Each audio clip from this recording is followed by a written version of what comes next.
concentration on this racetrack, your history, because it will get you. You've got to race this racetrack, not the competition. If you start concentrating on the fellows that you're racing with, you're going to get in trouble. You know, no matter how good you run or how bad you run, if you're in the right place at the wrong time, there's no escape here. If something happens in front of you, you're going to hit it. It doesn't make any difference. Hi, I'm Chris Myers, coming to you trackside at Turn 1 at Darlington Raceway at our Fox Mobile studio, affectionately known as the Hollywood Hotel. And among the storylines we'll be watching today, will Chevy win its 5th straight race this season? Can Ricky Rudd, making his 700th career start, get a victory for Ford? And will we see the 10th different winner in the last 10 NASCAR races? All of those answers on the way. Joining me now here at the track referred to as the Lady in Black, our leading lady and man, and I kid because I care. Darryl Waltrip. I'm the leading man. Darryl Waltrip and Jeff Hammond, and we welcome last week's winner, Kevin Harvick. It's a pleasure to have you here in just your 3rd Winston Cup to start, the victory, and in Dale Earnhardt's car. I mean, you must have had a week on cloud 9, considering all that you've been through. Well, I was telling you guys off there, I mean, we've been through everything. It's what haven't we been through? That's right. We've had so much to do this week, but just to be in that situation and win the race and have too much to do, I'll take it any day. Now, going into the race today, what do you carry over from that experience and that dramatic, if you can take us through that last second finish there? Money, and there's trophies, and there's pictures. But I needed that driver. Carry over. Well, I think the biggest thing you carry over is you got some momentum and you've got a lot of things going for you. And I mean, every time I watch it, I still get goosebumps, and it's just an amazing moment in my career, and a lot of race fans and a lot of people, and just means a lot. I mean, there's the guys it means the most to right there. Could you feel him or see him when you down inside of you, or the spotter talking to you about that? The spotter told me he was coming. I could see him coming in the mirror, and he was coming hard. And I thought he was going to go high, and I said, "Oh, I'm going to go high and at least try and take some air off. Maybe he won't get a run." And sure as heck, he went low, and I said, "Oh boy!" I said, "Here we go." Yeah, there was no question he was going to go low. Yeah, because you went high. If you went high, he's going to go low. You go low, he's going to go high. That's just kind of how that's going to turn out. So, yeah. What do you do? What about what I liked, 5 cars. 2 or 3 laps to go there, and all of a sudden you dive off. You were getting in the corner really, really well, and you come off turn 4. You got Nadeau and you got Jarrett, and you take them 3 wide down the front. Well, like you said, the car was getting into turn 3 really good, and it had been all day, and I drove the thing off in there, and I tried it coming out of turn 2, but I hadn't been getting into turn 1 as good as I had turn 3, and drove it in there, drove underneath them, and just kept the pedal down, and everything just worked out. Yeah, you and Darryl were talking driver technique before we went on. You know, during the week, if we can take a look at the quote, Darryl said that, going back before your race, that rookies would do well in that race. He actually said that Kevin Harvick, here's the quote, "The young guys really run well in Atlanta, and look for Kevin Harvick to be right there at the finish line." That's how he does it. I said that. But when it came to pick the race, he didn't pick you. Listen to this. You're all off. You're way off. Bobby Labonte's the man. I mean, look at his record here. He started way back many times. Look what he did at Rockingham. He's going to do the same thing today. Only he's going to be first today. Oh, I should have stuck with the rookie. But I can explain this. I can explain this. No, really. I mean, I said look at the record. He doesn't have a record. Now he does. Do we want to look at yours? Well, we don't want to look at his record. Oh, as far as Pickens concerned. I haven't been that good on Pickens. But, you actually play a lot of video games. You collect vintage video games. What's your favorite, by the way? I like Galaga. I mean, it's just an old 1981. Yeah. I was playing it the other night at the Pizza Hut with the kids. I'm sorry to hear that. It really is. But you credit your hand-eye coordination for video games that actually helps you drive the car. How so? Well, I mean, it's just something where you got to use your eyes and your hands and do a lot of the NASCAR racing on the computer, and just really more than anything gives you an excuse to do something fun. I thought Gallagher was the guy through watermelons. No, that's a different. We got to get him. You talk about the computer games. Has that helped you learn some of the racetracks? It did. Last year, I had never been to Dover, so I got this NASCAR 4 game, and I'm helping these guys from Papyrus design this thing, and I go to, and it's so realistic. It's got the bumps getting into turn 1. It's got, it teaches you how to get on and off pit road, and I went there and we sat on the pole and should have won the race, but didn't. Should have. I know we keep you tuned up then, so we can get ready for that second half. I never knew you could do all that. I want to, replacing the car that Dale Earnhardt. I mean, even Darryl just marvels at how. Do you think about that at all? Do you block all that out when you get in the race or in your off time? Is it I always thought it was. Dale's a nice guy. He's a good. But he gets in that car and something. How about? Is it the car? Well, obviously we have an awesome crew and a great car and everything. It's just, it takes a whole whole package. And obviously Dale Earnhardt carried a lot of things through a lot of situations. And last week we had a lot of notes and a lot of experience. We unloaded off the trailer and everything was awesome. So right now it's the crew. And the driver ain't bad either. How's it like? What's it like being married? I mean, you know, that's married life's pretty cool. Just Actually, a couple of hasn't weeks, changed any. So has that changed your? I just want to say I'm very proud of you. I sure am happy. Oh, I to see know. you come I on think board and do it's- what you're doing. I And, really and am. your new bride, Delana, you're going to race real quick late model cars with her, right? When you guys well, have some free she's time. raced late model stocks, and so I'm getting her a Legends car because we don't have time to race on the weekends anymore. So she can go out there and That's do the what she needs incentive do. to win. Yeah. Get enough money to buy your own race car. And you'll be good luck today, by the way, Well, too. All thank right, you. and we're I enjoying appreciate it, yeah. watching Thanks, Kevin guys. Have Harvick fun. with us in the 29 car. All right, Daryl, you got to go up to the broadcast booth. I'm too. going Can you get- upstairs and make some more predictions. Yeah, sorry. We'll see how he Keep does. working at it. Oh, yeah, I'll Pay get the big working at bucks. it. All right, we're going to talk about some of the top drivers who are not at the top of the point standings when we come back. Right now, let's take a quick break as we continue from Darlington to the Hollywood Hotel. Ricky Rudd, we mentioned he's making that 700th career start. He's been consistent over the years. Today, we're going to see about 15 times that amount. 75,000 are going to come to the raceway to see the track. Jeff Gordon on the pole today. He's won at Darlington 5 times, more than any other active driver, along with Bill Elliott. Let's take a look at the Winston Cup point standings to the moment. Everybody represented there. Chevy, you got Ford, you got Pontiac, Dodge, and then another Chevy. And while Jeff Gordon and Dale Jarrett have been a model of consistency, last year's points champion, Bobby Labonte, and one of this year's favorites, Jeff Burton, along with Mark Martin, part of Roush Racing, stuck in neutral, off to a difficult start. But Jeff Hammond, I was talking to Jack Roush, and he said Chevy has a distinct advantage, but he and the Joe Gibbs racing teams and drivers can do a better job with what they have. Well, I'm sure they can, but one of the things you got to take in consideration is racing luck. Mark Martin has led a lot of races, led every race he's been in.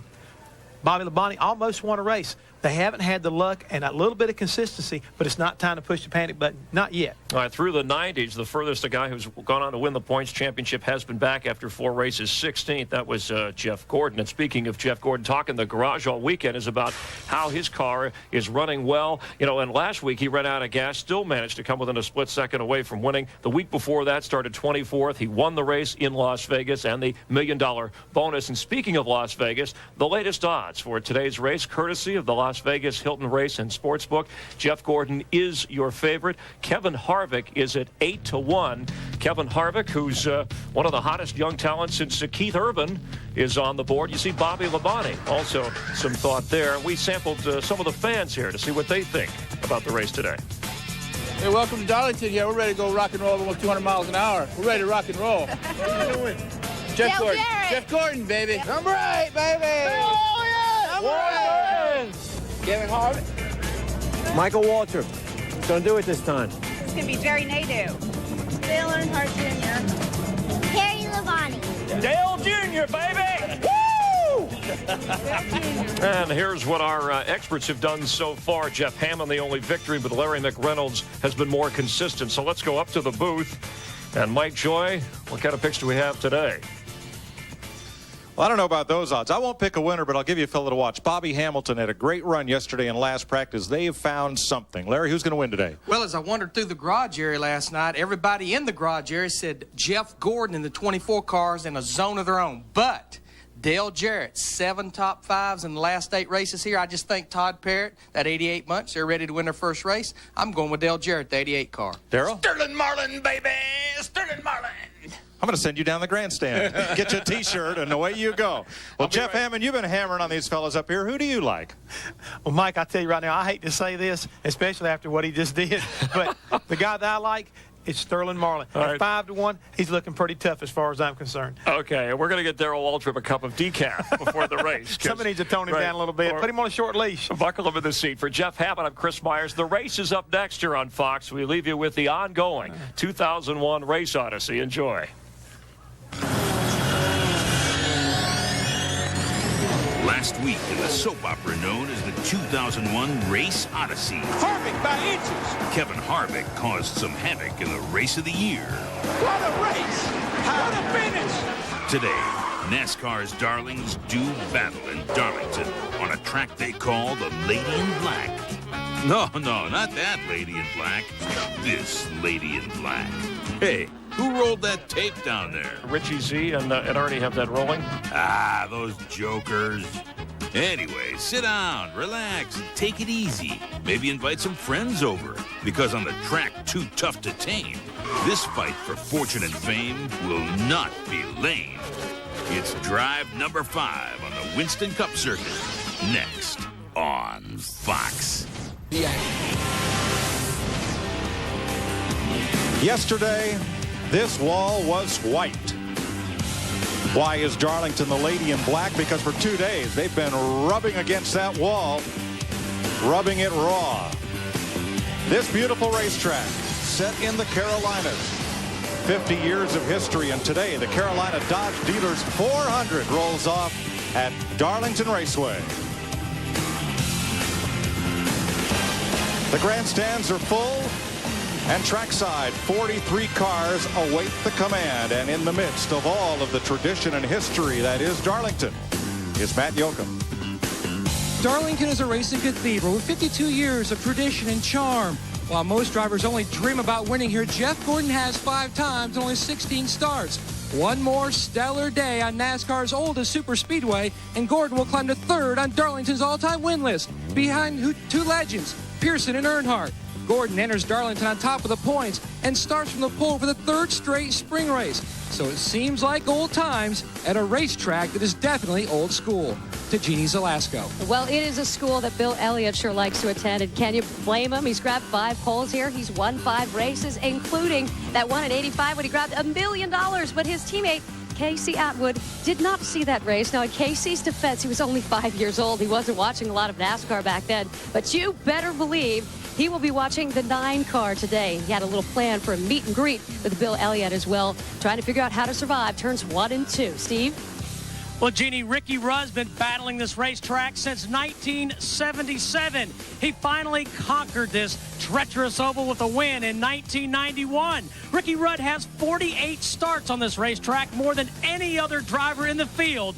It is appropriate that today marks Winston Cup start number 700 for Ricky Rudd on this racetrack. To Speedway Illustrated's Dick Berggren. Rusty Wallace can tell you all about this place. 34 times he has come here hoping to win, and 34 times this place has broken his heart. His engines have broken, pieces and parts have failed, he's crashed, but he has never been more prepared than for the race today. Rusty, how tough is this place? It's a real tough racetrack, man. I'll tell you what, if the car's not handling early, you got to work on it every single pit stop and keep it off the wall, because you got to run right on the wall to run faster. All right, good luck. Keep it off the wall. Mike Joy. Thanks, Dick. Hello, everyone, and welcome to Darlington. They call this the track too tough to tame, but Darrell Waltrip has tamed it 5 times. How? Well, this place, my favorite word for this place is anticipation. You have to anticipate everything. You have to anticipate coming on. You can't even get on pit road here without having trouble. It's real tough to get out off the track just to get in the pits. And when you start catching cars, whether you're racing them or lapping them, you've got to figure out, where am I going to catch this guy? Because if you catch him in the wrong place, you can't pass him, so you lose all your momentum. So it's all about passing, finding the right place to, and then anticipating where you're going to make that pass. Larry? Well, I never tamed this place as a crew chief, but it's 293 laps. I always said the first 200 laps you better get in your own little world. Race the racetrack. If you try to overextend yourself or your car, you're going to end up in a wrecker in the garage area. Then with 50 laps to go, you look up, see who's left. That's when you try to go win the race. We thank you, Almighty God, for the freedom. We're set to go trackside for the command to get today's festivities underway. And watch all of the dedicated people and all of the drivers, and we invoke your blessings upon all of us this day. You're our God, and we are your people. Shalom and amen.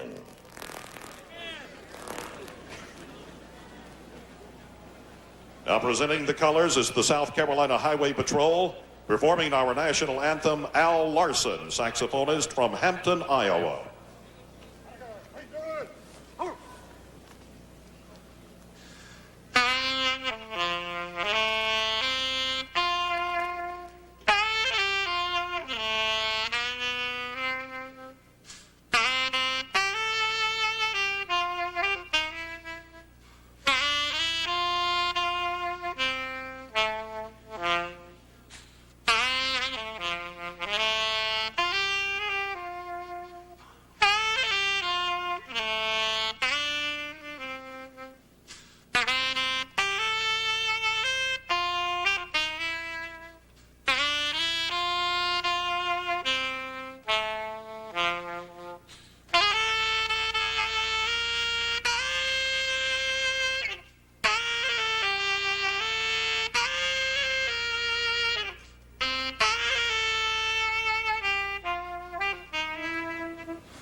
ladies and gentlemen, for the most exciting words in the world of motorsports. Start your engine!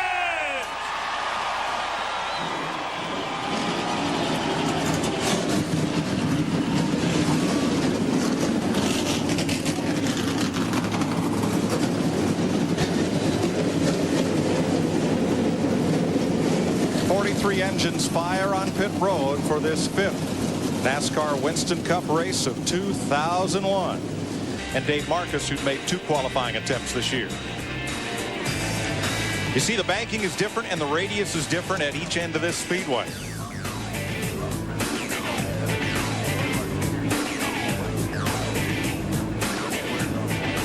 Several years ago, they changed the orientation of this track. The start-finish line used to be over here. Now it's over here because they wanted to build big grandstands and suites and didn't have enough room because of the highway on what was the front side of the track. And it's shaped the way it is, kind of skinny on this end and real big down on this end because of why, Mike? Mr. Ramsey's minnow pond. That little pond right out there. When Harold Bracington built this track beginning in 1949, he promised his neighbor he would not disturb the minnow pond. So what was then turns 1 and 2 have a much tighter radius than 3 and 4. All that's history. Let's get to today. 43 cars will start. The purse for the first Southern 500 was $20,000. Pit window, 65 to 70 laps on fuel. We could see some cars go there. That's a little unusual for Darlington, but this little harder tire don't seem to have much give up as the tire we've run here in the past few years. Yeah, everybody I talked to is very happy with the tire pick for today. Getting set for green this time, and again, as we'll do all season, we will lay out for lap 3 to honor the memory of Dale Earnhardt.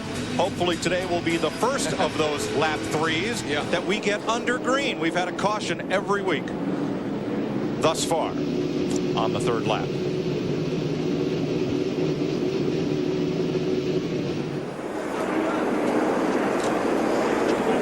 Teams getting probably as much practice as they've gotten all year getting ready to race. Actually got 3 hours total of practice, race practice yesterday. Teams trying a lot of things, so it's going to be interesting.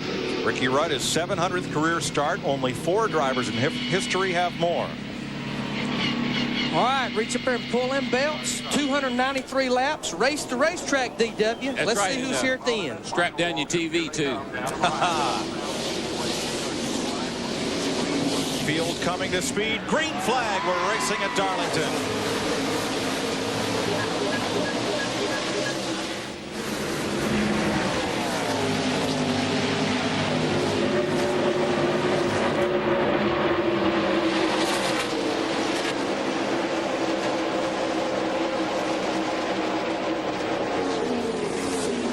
Jeff Gordon took off like he heard the dinner bell. They shot out like a shot out of a cannon. Got up through the gears in a hurry. We'll get them 5 points for leading that first lap here early as well. 5 bonus points for leading the lap. He has 30 of those lap lead bonus points, leads the league in that category. Rusty Wallace on the move. Wallace to 8th from 9th. Robert Presley in the 77 car there pulling underneath Ken Schrader in the 36. Robert real happy with his car yesterday in happy hour. All right, let's come around to start lap 3 and hope we can get it green.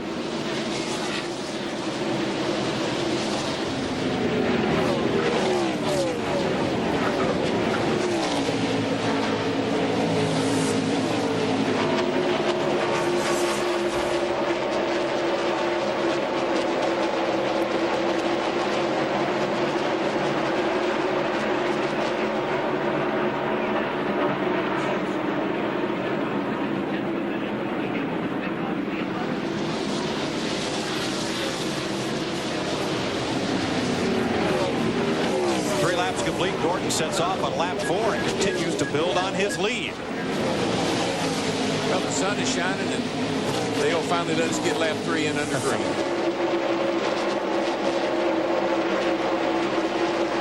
Bobby Hamilton and Ricky Rudd up to 11th and 12th.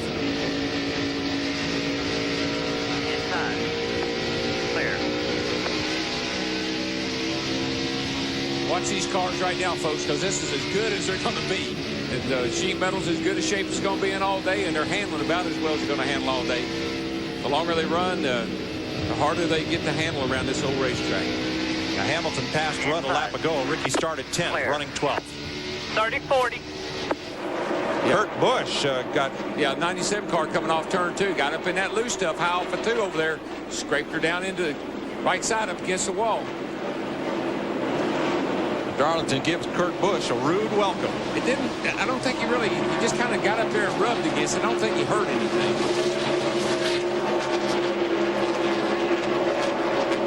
Of course, that's easy for me to say now that I'm standing up here. That it didn't seem to hurt anything. Jeff Gordon's opened up a 1-second lead on Kevin Harvick. Watch the white car of Kurt Busch. Here he is right here. He gets, well, it's on the outside right there. That's two white cars. See, he just kind of bobbled in there, just scrubbed her a little bit. We'll see that many times before the day's over. Gordon, Harvick, Jarrett, Marlin, Benson, Elliott, and Wallace.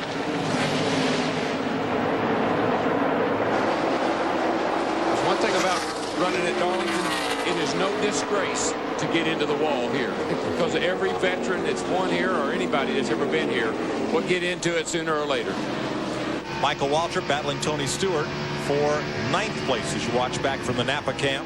Tony Stewart in the orange number 20 there. I talked to his crew chief this morning. He said the biggest thing they worked on yesterday was getting Tony to calm down in turn 1 and 2, the corners they just come off right there. He said he was wanting to get back in the gas so early, and when the tires get old, the car just wouldn't take it. It wouldn't bite into the racetrack. It's really slick off that corner, and then you just carry so much speed, and you can only come off there so fast. You got to figure out what that is and then adjust to it. Let's pick up 2nd and 3rd place, Kevin Harvick and Dale Jarrett. Yeah, Harvick jumped right up there in 2nd place, and folks, I tell you, that young man's going to be tough again today. He's got a mighty good notebook to draw from, and he's a mighty talented young driver, got a great team. Wouldn't surprise me to see him right there again today. Watching from the UPS cam on board Dale Jarrett. Dick? Already, this early in the race, crew chiefs are talking with their drivers about the big picture. Right on, Jeff Gordon was told, remember, we came here to run all day. That's the point. Meanwhile, Dale Jarrett's crew has told their driver, tire management. This place eats tires, and the drivers who are careful with their tires early on in the run will be the drivers who are fast later on in that same run. All right, Darrell, how do you be careful with your tires? Well, you just don't jump back in the throttle, and when you feel the car breaking loose, when you feel the front end pushing, you squeeze up out of the throttle and let that thing take a set. See how those cars, you see how that car came off there and just 0-1. That's a rookie, and that's 2 rookies we've seen get in trouble off that corner already, and they're learning the hard way about Darlington. That's Jason Leffler in that 0-1 car. Yeah, and this racetrack is so abrasive, it just eats the tires up. Ron Hornaday and Todd Bodine had a moment a lap ago there and managed to break free and keep on. That's Bodine's teammate Jimmy Spencer right behind him. Let's show you what happened. The green car, Hornaday. Bodine got down under him. You see the back end coming out. It actually didn't get together. I think he just pulled him around. You just can't run side by side right there at that part of the racetrack on the exit of the corner. No, and it's better to find out now than it is sometime later on today. Ricky Rudd is backing up as Dale Earnhardt Jr. and Steve Park move underneath him. Matt? Was one of 6 drivers who competed in the Busch Series race yesterday that's also running today's race. Park said the biggest thing he learned was what Dick talked about earlier. Manage those tires. You got to think about it a lot like an Oreo cookie. If you eat the center, you really have nothing good left of the cookie. So you want to keep that cookie or that tire around as long as you can. And tires will be a major deal today. By the way, Park has 13 sets in his pit. DW, I wouldn't want to pay that $21,000 tire bill. No, and he'll use every one of them, too. 13 laps in. Here at Darlington, Jeff Gordon has a 2-second lead on Kevin Harvick. You're watching NASCAR on Fox.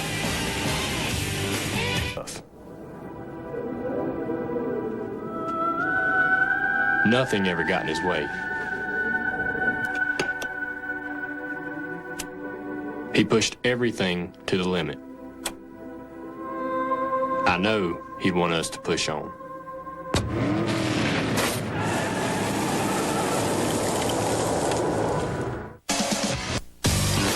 Carolina Dodge Dealers 400 on Fox is brought to you by Dodge and nearly 3,000 dealers who invite you to come see what's different.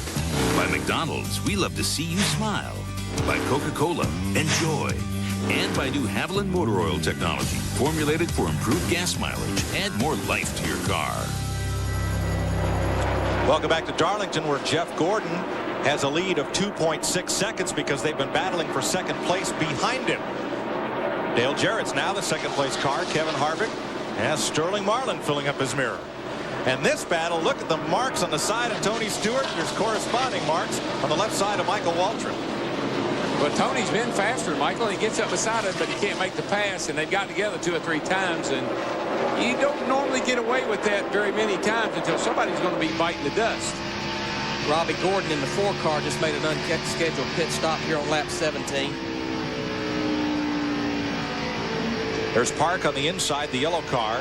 Bobby Hamilton is right behind Stewart. Well, we run 20 laps, and the cars right now, the tires have got to build up in them now. And, buddy, if they're going to start handling ill, this is when it starts right about now. Ricky Rudd dives back under Hamilton, trying to regain one of the spots he lost earlier. And does. It's really one of your best passing moves is as you go into turn 1, let the guy in front of you go up, and as he goes up, you throttle, get wide open, and drive back under and take his line away off of turn 2 over there. A lot of cars jumping sideways off of turn 2. Seen several cars come off there with the back ends hanging out, clipping the walls. They come off turn 2. And that's what cost Dale Earnhardt Jr. 2 spots while we were in break. He got way loose coming out of turn number 2. Let Steve Park pass. And Rudd and Hamilton went with him. Darryl, when you get up here around 20 laps, which is only about a third of a stop, what you got to do, you got to drive that race car with that steering wheel, but you got to drive it with that throttle pedal. They're saying like there's an egg under that gas pedal coming off the corner. Never buzz those rear tires. When the tires are good, you can just mat it. You drive in the corner, you turn the steering wheel, and you mat it. And then what happens, all of a sudden, the thing will take off with you. Then you got to start figuring out how far down you can push it and keep the car in the air. You can hear Dale Jr. right there backpedaling there on the exit of turn 2, that throttle pedal. Oh, yeah. You wish you had 4 door springs on that throttle after a while so it don't go down so easy. The Boo Birds in the grandstand were really on Jeff Gordon during driver introductions, and here's the reason why. He's 3 seconds out in front of this field right now. And that car is awesome. I mean, that thing is sucked down to the earth. Jarrett looks like he might be closing down on him just a teeny bit, but boy, I tell you, Gordon's just cruising the Sunday drive. We got a battle for third right here, though. Sterling Marlin in the 40 car all over the rear bumper. Kevin Harvick pulls down the bottom side here, turn 4. Harvick gets that run off turn 4 on the high side, though. Sterling has to fall back in behind him. And he saw the back end of the Harvick's car step out just a little bit as he comes off the corner. That's usually a sign the car's a little tight, believe it or not. Got the wheels turned, and as you exit the corner, it got so much angle in the front tires, the back end jumps out. Here's our Valvoline on board with Johnny Benson right behind that group. He's in 5th place. Steve Burns. It's amazing, Mike. Johnny Benson and crew chief James Ince on that number 10 team have already been discussing strategy, as Dick Berggren said earlier, on about lap 6. They said, all right, we're a little bit tight. Do we want to adjust air pressure, go on the track bar? What do we want to do? James Ince said this time the first stop will probably just adjust air pressure just a little bit tight on the number 10 car of Johnny Benson. And this place will drive you crazy adjusting that race car. You'll be a little bit tighter. The front end not turning off turn 2. You'll be a little loose off turn 4. You'll fix turn 2, and it's like, I can't stand that. I'm too loose off turn 4 now. Oh, yeah, you wear your crew chief out talking to him about how the car's going through changes, and it'll change every lap, seems like.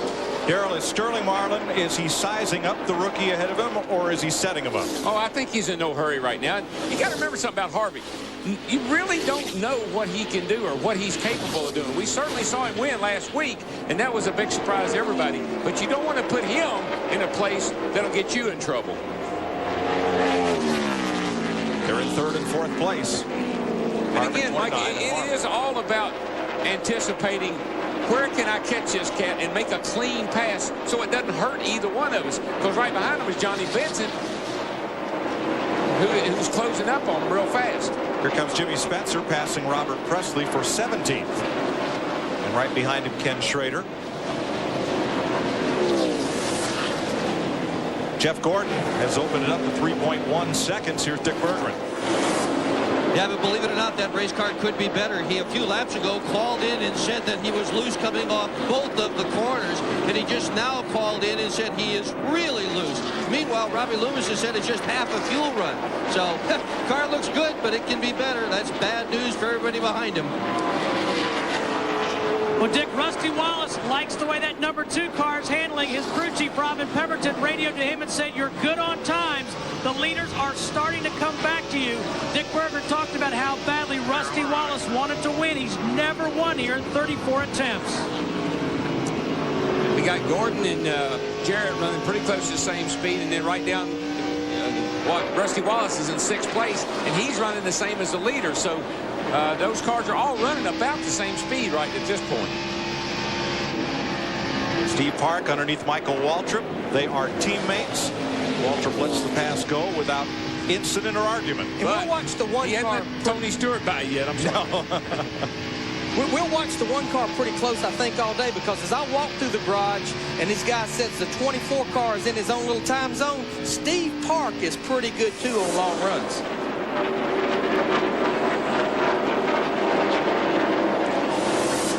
25 car there, Jerry Nadeau, he was right in the middle of Michael Waltrip and Steve Park, and all of a sudden he's falling back right there, all the way back to Ricky Rudd right now. He's running in 11th position. Boy, Rudd got down on the apron going into 1 right there, and boy, I don't know what's going on there. It looked like they're trying to find some new racetrack. Maybe those two cats got together. The cars act about the same. Yeah, Nadeau's lap time dropped off almost a second that last lap.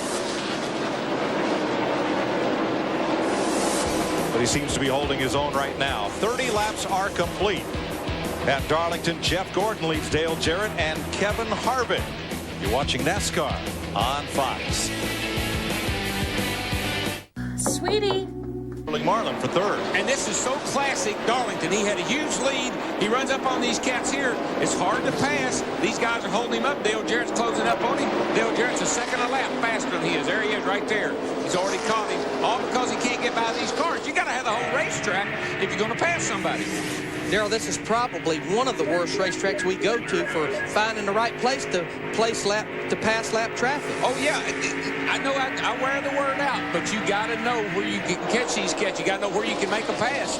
Can't just run up on them and pass them. Sterling Marlin finally got past Kevin Harvick. And meanwhile, Johnny Benson in the 10 car, he's going underneath Kevin Harvick. This is a battle for 4th. Kevin just lets him go on by there, takes the position. And see, that's a great pass because the 29 car goes up high, rolls up out of the throttle, gives the 10 car room to go right under him on the inside without no harm, no foul. Ooh, Jerry Nadeau in trouble off turn 2, and Dale Earnhardt Jr. slipped underneath and made the pass. Rusty Wallace, as you watch from the Miller Lite cam, pulls up and draws a bead on Harvick. Folks, you're going to hear us holler a lot because action's starting to pick up. We got 37 laps on the tires. These cars that were handling ill, now's when they start getting in trouble. Look at that thing here jump around, for Pete's sake. Now you see why there's 14 sets of tires. Whoa, look at Harvick get loose there. I'm telling you, that thing is jumping all over the place. See the telemetry there. This is off Rusty Wallace, the 2 car, back in the throttle here off turn 4. He can't hang on to her. I think on your outside. He's trying so hard to keep Rusty behind him, and it's just about to cause him to wreck. This is going down into turn 1. 169 miles an hour off the throttle. Back in the throttle. Start easing back in it right there. Inside, clear inside. Back pedal a little bit. Now wide open throttle down the backstretch. You see how long it takes before you can get it wide open? Almost all the way up on the straightaway before you can get it wide open. Almost 170 miles an hour into turn 3. Got Nadeau in the pit. I think he's got something wrong with his car because he was backpedaling pretty bad. Plus, he about hit the wall twice. Big chassis change, the right rear. You can tell his car's pushing. It's not turning. What that boy did right there, he raised the track bar. That raises the roll center in the rear of the car. The track bar is what holds the rear in the center. When you raise that, it makes the car turn better. And he raised it about 3 rounds. That's probably a half inch, and that's a lot. 66, Todd Bodine, he's in the pits as well. And when I said he about hit the wall twice, that's how you keep score here. Somebody might have hit the wall, almost hit the wall 10 times, but that's how you keep score. Because they all about hit the wall at some point in time. 40 laps completed. Robbie Gordon also made another pit stop. If you like this, you'll love Bristol, Tennessee. Oh, man, I can't wait for next week. I am so excited about going there and calling a race. I've never had an opportunity to do anything like that. The most exciting racetrack on the circuit. It's going to be awesome. Tony Stewart looks underneath Bill Elliott. Stewart, he's tried to pass everybody on the inside. He tried to pass Michael down there like that. Unless the guy gives up like Bill did, it's pretty hard to do. That's a battle for ninth right there. Ricky Rudd in the 28 car pulls up on Bill too, beats him back to the throttle there in the middle of the corner. Did you see Bill's car? I mean, he cut it down in there and the thing just danced around on him. And Rusty Wallace backing up. He gave up a spot to Steve Park that lap. So a lot of the fellas who were fast early aren't fast anymore. There's a message there. There's a message. You use too much of the, as Matt Young put it, you ate the center of the Oreo first. You used your tires up too fast. Well, there's two veterans right there. 700 starts for Ricky Rudd today, chasing awesome Bill from Dawsonville. Bill Elliott won $1 million here in 1985. If you keep that dessert analogy going, there's two all-day racers right there. Those fellas will be here at the end of the day. Oh, yeah, and there's one thing we know. This ain't no cream puffs.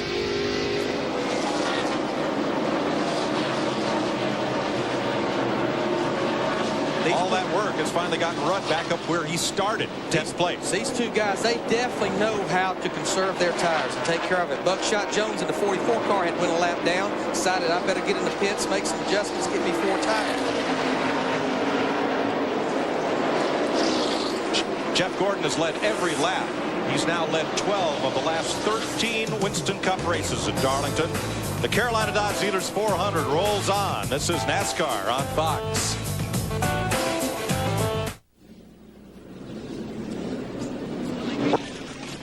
.45, Dale Earnhardt Jr. hit the wall in turn 4. We'll show you that later. First, pit stops.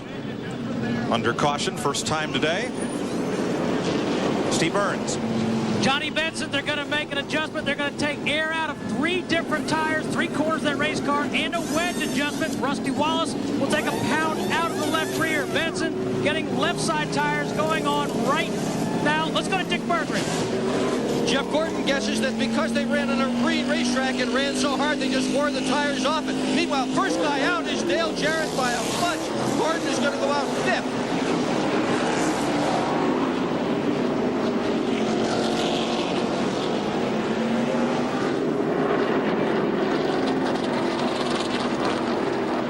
Lead lap cars making stops. Kenny Wallace got a lap back on the run to the caution flag after Earnhardt Jr.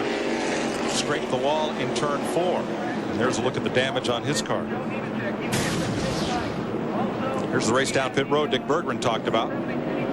Right here, Jeff Gordon in the first pit there is having a lot of trouble on the left side. And there you see he comes out 5th. You know, it wouldn't surprise me if they wasn't making some kind of an adjustment there, taking the spring rubber out or something to that effect. There's Dale Jr. up against the wall. It didn't hit it hard. Let's take a look from inside his car and see what he sees here. He goes in, goes in, goes in. Oh, man, he got that loose stuff. But that's just sheet metal. Don't hurt a thing. I'd say he what, Mike? Pancaked it, Darrell. Thank you. Donuts, pancakes, Oreos. Got a regular smorgasbord going on up here. Smorgasbord we're having today. 48 laps complete. We'll be right back. This is NASCAR on Fox. You know. To go back to green, Dale Jarrett returned to pit road for a second stop. Had a loose lug nut, and Dick Berggren, that was the problem, right? Yeah, it was. Dale Jarrett said he felt a vibration, and Mike Trower, who's the front tire changer, just told me that they missed 2 lug nuts. Well, they made it out of the pits first, but had to come back in again. They'll be at the tail end of the lead lap, and we're going green. Well, that explains how you beat everybody out of the pits. Sterling Marlin is the race leader. Matt Kenseth coming down pit road will lose a lap. He also got up into the wall. Hey, Hammond. Sterling's leading the race, Hammond. Hey, buddy, what can I say? We both have got good choices today. Just got to keep them out of the wall. Now, Sterling, hold a pretty wheel now, nice and easy. I'll help him. You will take care of the hotel. I'll help you. Hey, one other thing I want to point out, guys, we haven't talked about him much, but look what Mr. Burton's doing back there. He's up to 20th position, starting from 36th. They've been very quietly picking one car off at a time, looking very strong right now. Hey, and Jeff, I talked to Frank Stoddard, his crew chief, this morning. He said, you know, Larry, we have went back more to a setup like we run here in 1999 when we won both the races. And he said, I don't know if we win this thing, but I think we might get our first top 5 today. Okay, that's an 18 to 12 inch and 1/8 bar, 375, 325 with the rubbers in the rear. May have to pull them rubbers out later on. He's trying to pass Robert Presley, 77 on the high side, and take his teammate Mark Martin with him as you watch from the Pfizer Viagra cam on board Martin. Oh, Spence is holding a pretty good wheel.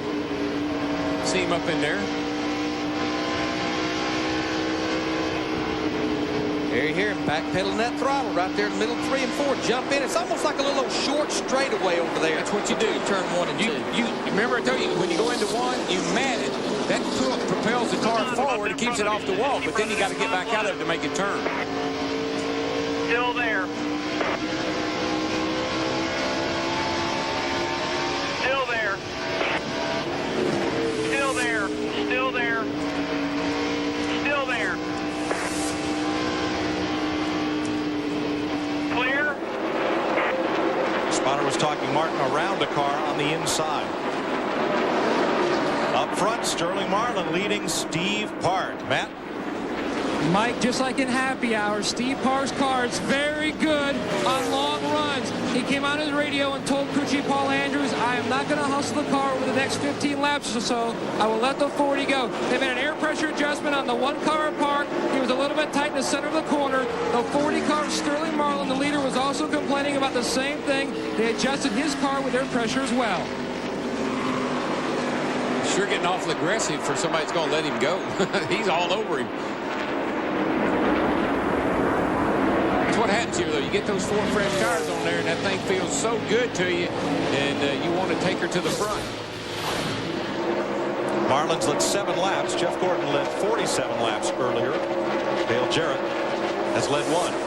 See the car that keeps peeking at the top of the screen right there, Todd Bodine, in the 66 car right there in the middle of your screen now. He's 2 laps down. Remember, he made that unscheduled green flag stop early, and it's got him 2 laps down. He's about as quick as the leaders right now. Here's a battle right here. This is a battle for 4th position. Rusty Wallace in the 2, Johnny Benson in the 10. Steve, what's going on with Rusty Wallace?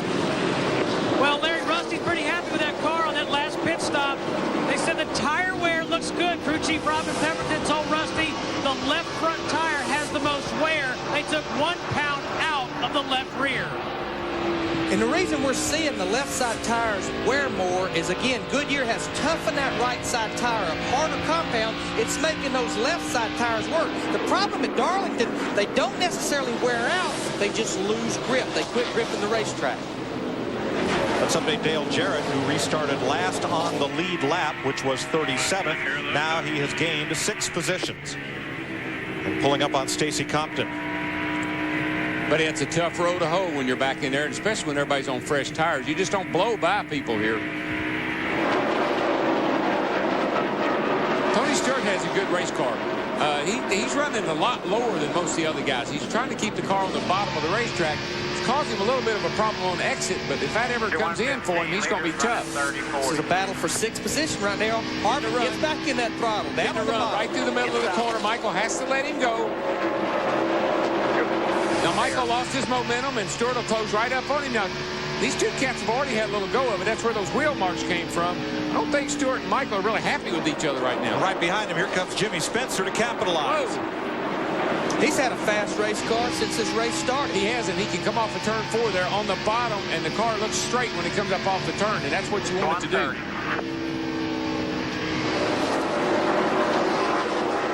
Jimmy Spencer started this race in 23rd position right now. He's already moved up to 9th. Hey, Ricky Craven is 10th right there in that Tide car, too. Bobby Labonte working in a pack of traffic. The defending Winston Cup champ off to a bit of a slow start this year. Jeannie?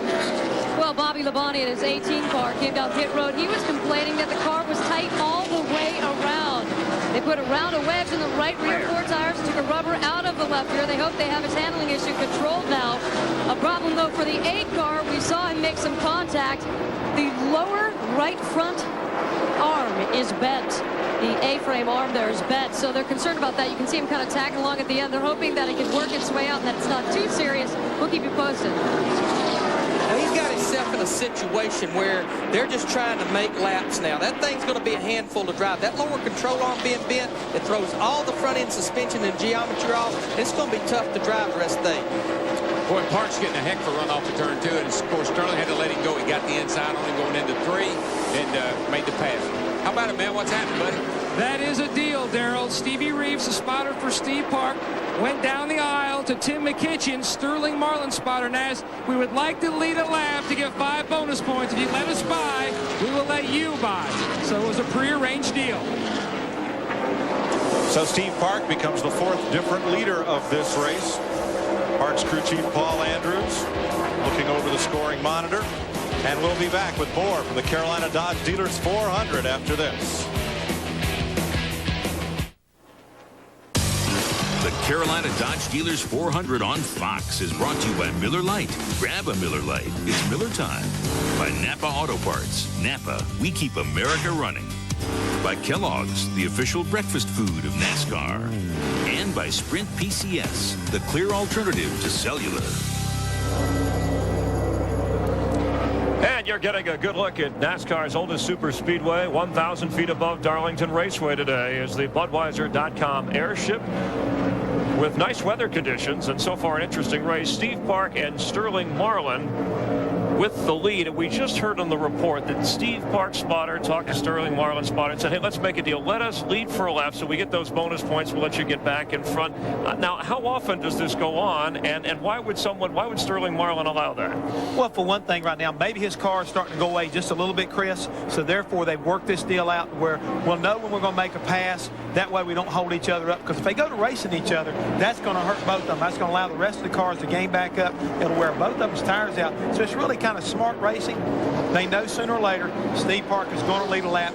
So it's better to kind of like let him go down and save some tires. How often does that happen? Once a race, twice a race? Well, it happens quite often. But here at Darlington, that's what you call just racing the racetrack and not forcing the issue with your competition. Only 3 drivers have led every race this year coming into this race. Jeff Gordon, Mark Martin, and Sterling Marlin. Sterling Marlin has now led in all 4 races. Trouble out of turn 2. Stacy Compton was trying to cut underneath another car, lost control and spun it. Caution is out. Second caution of the day, and it comes at lap 69. So many cars are having trouble on turn 2. They just get that little back end hops out on them, and he got down underneath the guy, and that's what happened to him. And you're just carrying so much speed over there at that part of the racetrack. Oh, and you can beat people off that corner so badly if you could just stay in the throttle, and that's what you concentrate on. I think he was battling Jason Leffler, Darrell. We'll see here. And Leffler's already been into the wall once. Oh, he just tried to turn down. There's that magic spot over there. He hits this wall pretty hard too. Bam. Does a lot of damage. That's a hard lick. Just hops out from under him. You got the wheels turned hard left. You're in the gas.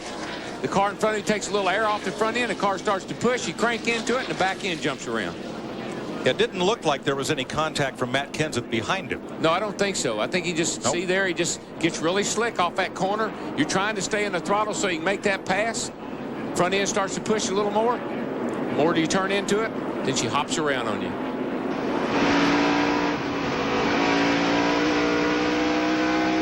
Happens so fast. That's such a fast part of the racetrack. It's just happening before you even know what went on. That from Casey Atwood's Dodge Dealers onboard camera. The only difference in these guys today and us several years ago is we said we wrecked off turn 4. They're all saying they wrecked off turn 2. And pit road is a busy place again. Lead lap cars are in.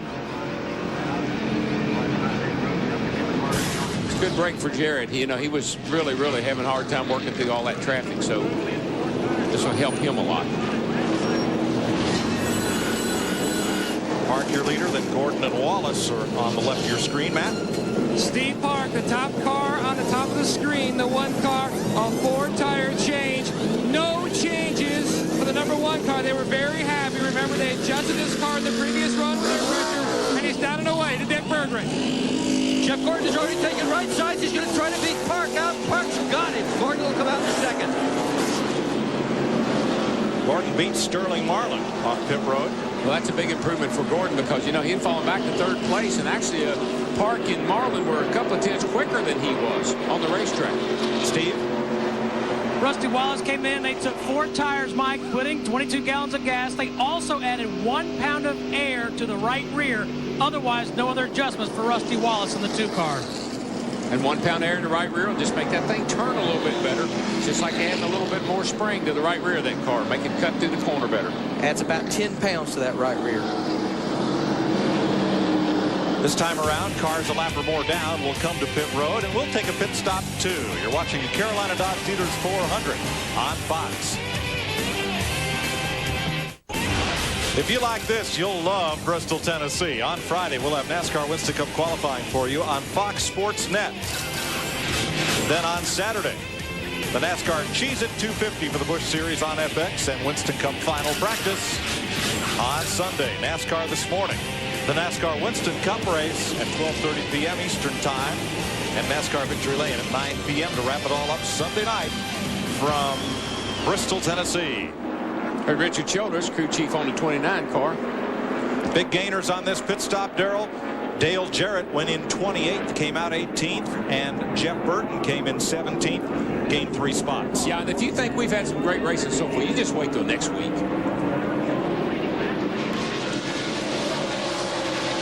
Back to green after the second caution of the day. Jerry Nadeau, the 25 car, jumps to the bottom right there, trying to get his lap back. Jumps in that throttle, and that thing gets loose off turn 2. Oh, he's desperately trying to get a lap back. His car was way off on the start of the race, went a lap down, but I think he's got it fixed. He's on the tail end of the lead lap right now, looking for that caution flag. Todd Bodine in the 66 right there behind Steve Park, the leader, trying to get one of his laps back as well. Pulls to the bottom here off turn 4. Darrell, if you're Steve Park, do you let him go? Yeah, that's what I'm going to say. It's a tough place to be. You don't want to get those guys in front of you and they hold you up, but you don't want to wreck trying to pass them either. There is Jeff Burton, who gained a few spots on pit road, and you see that everybody accordion. He had to get out of the throttle. Kenny Schrader took advantage and took the spot. Yeah, it's 1 lane off turn 2 over. If you get out in the loose stuff, you wreck. If you let out the gas, somebody hits you in the back end, you wreck. So, a lot of wrecking. I reckon. Robbie Gordon way up there against the wall. This is a battle for about 14th to about 28th right here. All in one pack. From the Napa cam, looking back at Kenny Schrader, there he goes underneath Michael Waltrip. And here comes Jeff Burton, 99. The cars just bounce across those bumps right there at that crossover gate coming off turn 2. Settle down about halfway down the backstretch.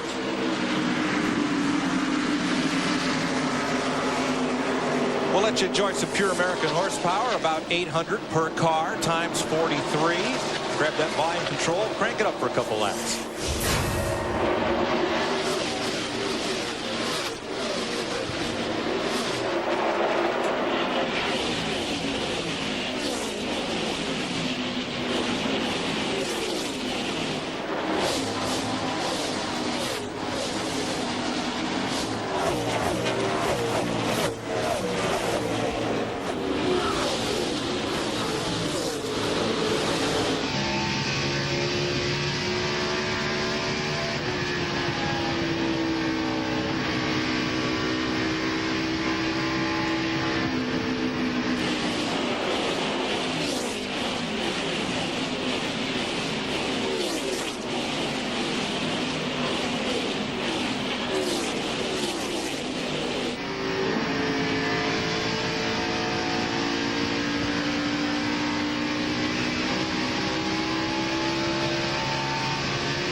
Looks like a lap doesn't go by here that what one driver isn't mad at somebody. Well, what happens? You come off the corner, or you start off the corner, you got to get up out of the gas. because your car won't turn. The guy hits you in the back end. It aggravates the heck out of you. Before you know it, you get in a fight with somebody, get banging on each other. I don't know what, something's going on with Michael Waltrip in the 15 car. He's losing about a position a lap. He's already fallen all the way back to 19th position just here in a few laps. I don't know what happens to him either. Every week his car starts off really good, and then every time he makes a pit stop, he makes it worse. You got to fix that. Stop doing that. Good battle here, Darrell. Jimmy Spencer has caught Rusty Wallace and the number 10 of Johnny Benson because they were side by side last lap. That allowed Spencer to come right up into that battle for 4th place. Well, Jimmy Spencer's got a fast car. Been watching him. He's passed a lot of cars to get up there where he is right now.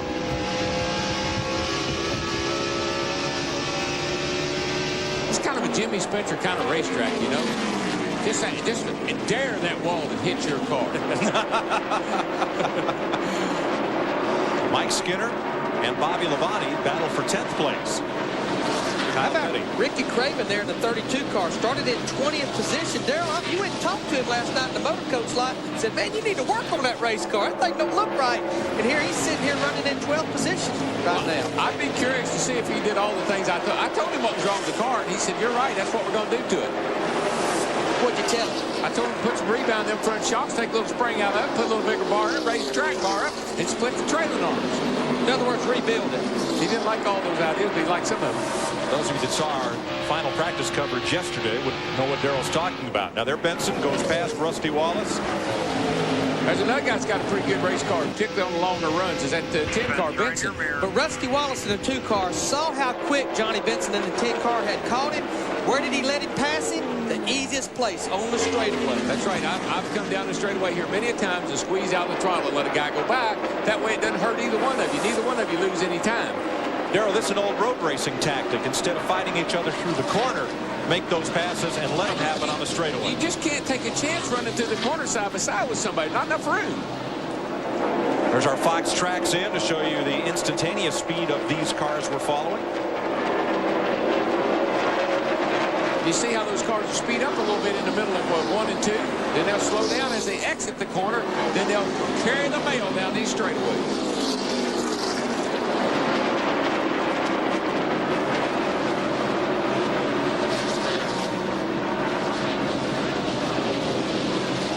Run so much slower down there in turn 3 and 4 than you do here in turn 1 and 2, just because this is a lot wider sweeping corner on the throttle, a lot more right here in the center of turn 1 and 2. But they're doing 177 mile an hour on a 1-lane highway with turns.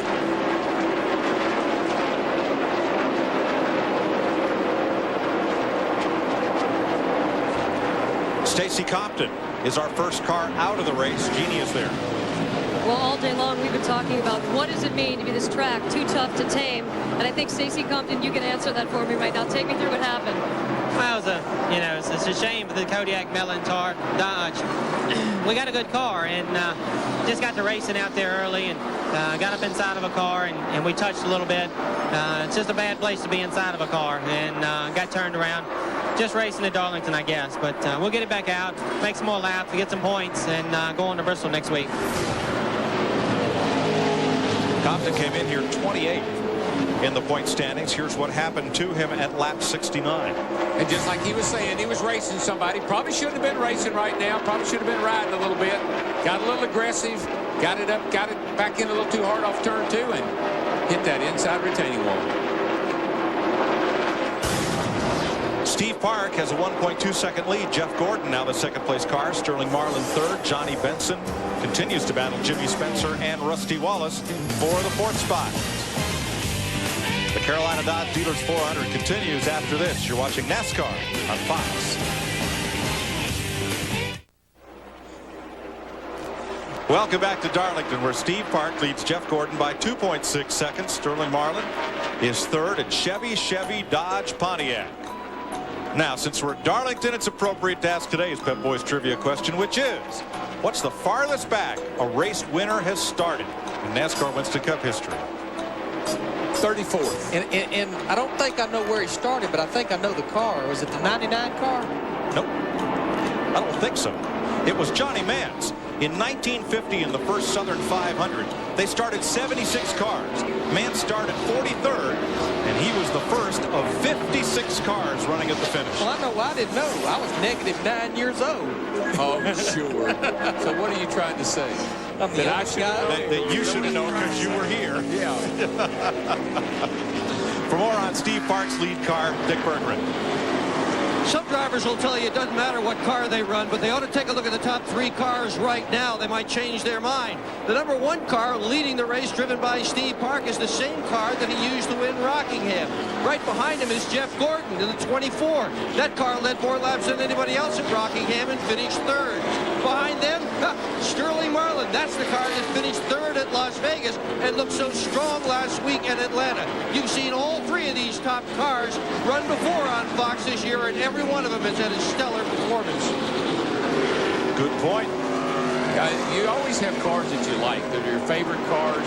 You just sit down in them or something about them that feel good. It's kind of funny how that works. Build them all alike, but you always like one better than you do the other. How about this car right here, Jeremy Mayfield in the 12 car, started 37th. Talk about a guy that's moved up. He's moved up to 13th position, and this team needs a good run. They've had 2 DNFs. They come in here 40th in the points, and he always runs good here. He might say he is driving for his life, because I tell you, that team is not very happy, and they need to make some improvements here. And, you know, Jeremy's got to do his part, but the team does too. They got a lot of problems. They got to get things worked out. That car's working well. He's been doing most of his passing of cars on the lead lap on the inside and in the middle of the corner. Well, remember the last race here, Jeremy was leading and had the fastest car here, and he got taken out by a lap car. How about this guy right here? This is the fastest car on the racetrack when he don't have to deal with traffic. Dale Jarrett in the 88 car, remember, had to come back in under that caution back on lap 46 to replace that loose lug nut. Started way back in 30th something, made up a little bit of ground under that last pit stop, but now he's done moved back up in the 16th position, Matt Yoakum. And that is the same car, guys, that the 12 car that Jeremy Mayfield ran so well with here back in the fall. When he did crash, they had to put a new snout on it. They were unsure just if the geometry would be right, and it sure was. It led until it blew up in Atlanta last fall, but they started so far back today that they were unsure if they could get up there. They were worried about going a lap down, starting so far back, but the car is starting to come to them. Mayfield's up to 13. Darrell out of turn 2. We saw Jarrett underneath Craven, but here he goes again trying to complete that pass. Yeah, Ricky will let him go this time. Watch Ricky. He'll let up.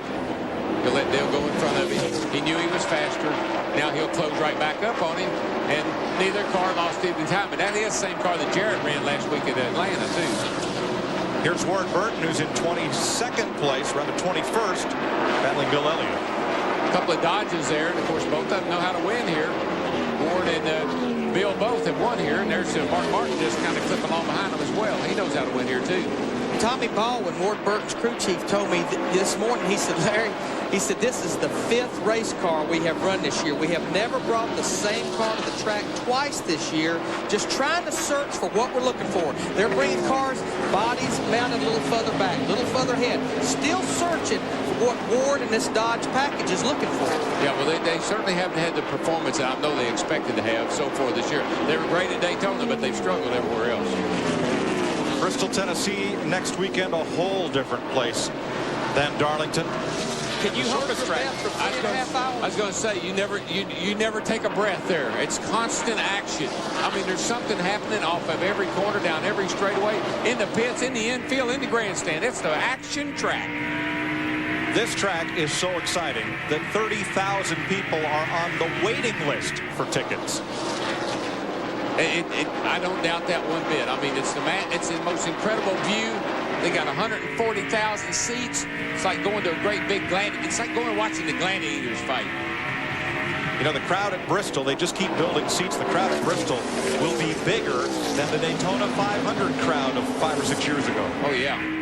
Talk about crowd pleasers. Dale Jarrett in this 88 car, he's picking them off 2 a lap. He's already moved up into the 13th position and headed further to the front. Now Jeff Burton continues to move up. He's in 11th place now, tracking Bobby Labonte. Pulls to the inside. Bobby Labonte down this front stretch. Side by side. Bobby moves over, lets him have the position. Just before they get squeezes it out and lets him go. Now watch, he'll close right back up, and he'll follow him a while. The one thing that's going to hurt Burton today is because he started so far back, his pit position is way back up at turn 4, and that's generally not advantageous. No, but you know, just to see him run as well as he is right now is a big improvement over what that team's been doing the first 4 races of the year. Sure is. Jeff? Mike, one thing I'd like to point out, you said about pit selection. If you remember, it wasn't, I think, last year that having that pit back there helped the guy win a race because he got in and actually got stopped early while I thought he was kind of nose to tail down through pit road. And when he come off the jacks, he was able to beat guys out the other end. So here, being at the far end is not necessarily a negative if you got a good pit crew. Jeff Gordon's coming to the line right now, and Steve Park is up in the middle of 1 and 2. So Park is really stretching out on Gordon right now. 5 1/4 seconds to be exact. Here's a look at the gap. There's Park, your leader. Car looks mighty stable. So Steve Park leads Jeff Gordon, Sterling Marlin, Johnny Benson, and Jimmy Spencer. You're watching the Carolina Dodge Dealers 400 on Fox. The Carolina Dodge Dealers 400 on Fox is brought to you by UPS, the official delivery company of NASCAR. We want to race the truck. People love the truck. Coming up later tonight on Fox Sports Net, John Robertson, NASCAR Victory Lane catches you up on everything that's happened this weekend in Darlington. You'll see it tonight at 9 p.m. your local time.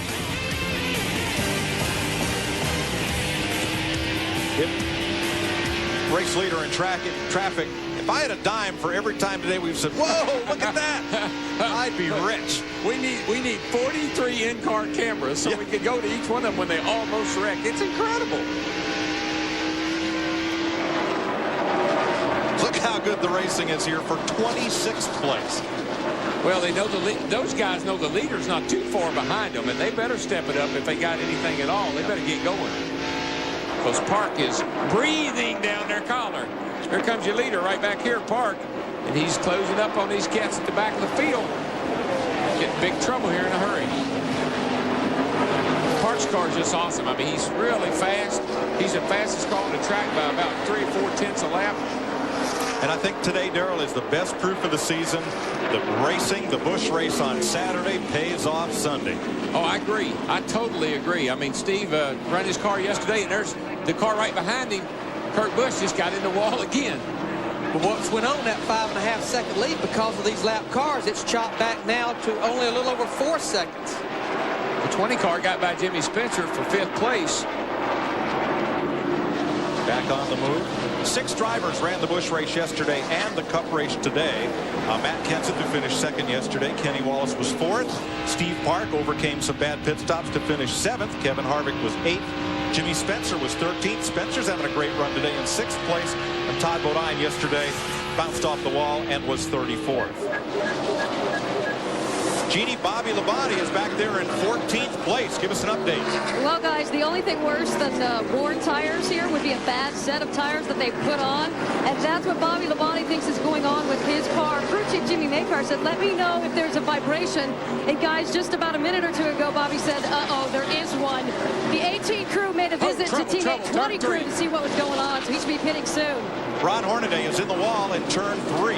He was in a big pack of traffic right in front of Steve Park, and Hornaday will limp around as the caution flag comes out for the 3rd time today. Good for Bodine twice now. There were about 4 cars there right in front of Steve Park, and Hornaday was one of them. I think what happened to Hornaday, I think he locks the brakes up. He's racing down in the corner here. He and Brett Bodine, they get together a little bit right there. Yeah, that left front, he's locking the brake up. He's going in that corner way too fast, and he can't make it. Coming down the back here, he's got to move. He needs to get a little better angle into the corner. He knows the leader's right behind him. Ooh, he squeezes Brett up into the wall. I think he just got in there a little hot trying to beat Brett down in there to stay ahead of the leader. From the Conseco onboard camera.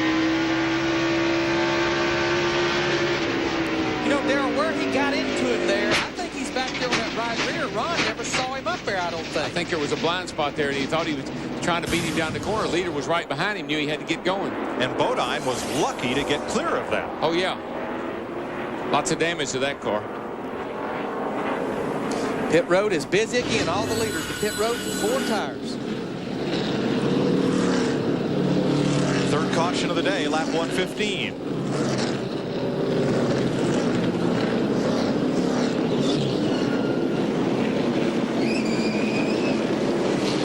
Pit road is a long pit road here, Steve Burns. And Johnny Benson is in, Larry. He's complaining about being a little bit loose coming off the corners. Kyle Petty changing the front tires. Ryan Pepe on the rear tires. 4 tires. Air pressure only for Johnny Benson. He's away. 17.2 seconds. The 1 is also out. 24 is out as well. Jeff Gordon's going to lead the race off pit road. Steve Park right behind him, and Rusty Wallace. The reason Jeff Gordon won this race, this is his pit spot right there. The #1 pit spot. He has to move from here to here, and that's the race off pit road. How he got that pit selection, he was the pole sitter by it getting rained out, being the points leader, and you pick the pits by how you qualify. Matt Yoakum. A great pit stop for Steve Park's crew, but when he was exiting his pit, Walt Smith, the jackman, was trying to pull the jack out, but Park ran over with the left rear tire. Walt is now looking over the jack, making sure it's okay. Jack looks okay. Now you just have to wonder about that left rear tire, guys. Dick Berggren. The rest of why Jeff Gordon did well. He had a 15.4-second pit stop. This car is really pretty close. He made just a minor adjustment to the track bar, and he should be right on target now, Mike. So at 117 laps, we are under caution for the 3rd time today. Mark Martin stayed on the speedway, and I believe he'll pick up 5 points for leading a lap. As they hook up to Ron Hornaday's car, we'll take a break. This is NASCAR on Fox. The Carolina Dodge Dealers 400 on Fox is brought to you by Pep Boys. Cars like us, people love us. By Labor Ready, dependable temporary labor guaranteed. By Visa, the preferred card of NASCAR. Visa, it's everywhere NASCAR fans want to be. And by Viagra. Ask your doctor if Viagra's right for you. We are under caution here at Darlington, and some quick pit stops helping some people, hurting others. And Jeff, we saw this yesterday in the Busch race when Jeff Green had an advantage and won with some excellent help in the pit stops, and we're seeing that again today. Oh, you've got to have a good pit crew here because track position is paramount. If you're not up front, it makes everything work that much harder. I mean, driver, everybody, I mean, and mental attitude as far as getting off pit road helps keep that driver motivated too. All right, let's take a look at the miscue, Jeff, and explain what happened here with Steve Park. Well, as you can see right here, they're getting ready to complete the stop, and everybody right now is getting ready to come up, and you see the jack right here. Okay. Okay. What happens? He's starting to drop it, and everybody raised their hand at one time to say they're done. Well, it looked like it got hooked on the jack stop and then caught on the tailpipes and was drug out of the pits, and they're very lucky that they didn't get penalized for that. So you can be penalized. Running over your pit equipment, jack or air wrench, can get you in trouble. Jeff. Right. And now they're evaluating that pit stop. So what are they doing now? The crews are saying they realized the mistake? Well, they're just trying to learn from it right now. They're looking at the pit stop to evaluate exactly what went on, and I'm sure that they'll get a chance to explain really what happened. Jeff, we keep seeing this week in and week out, and I think what it is, it's the pressure to perform on pit road. These guys are trying to change 4 tires in 14 seconds. It's so much easier to pass them on pit road with a quick pit stop than it is on the racetrack. They're making mistakes. Let's get out to Matt Yoakum. Well, let's catch up with Walt Smith, the jackman. Walt, what happened on that stop? Did the tire hit you? The tire hit me, and it got caught in between my legs and the jack, so that when I went to pull the jack out, I had no momentum to clear the car, and it just caught the lip of it. And luckily, we were able to get it out before the car got out of the pit box, so it was no penalty. Everything's cool. We lost a position on a bad right side, but all in all, it was okay. Let's go back to Chris. All right, Jeff Gordon leading Steve Park. We are under caution in Darlington, South Carolina. And the spotters looking on, and we'll be back with more racing in a moment.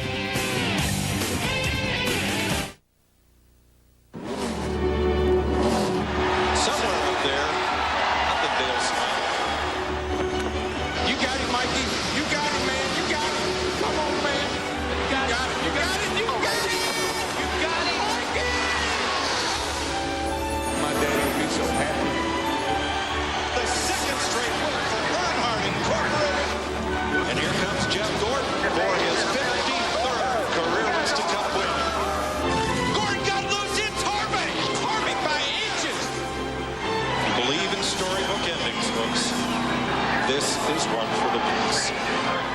big old lump in my throat.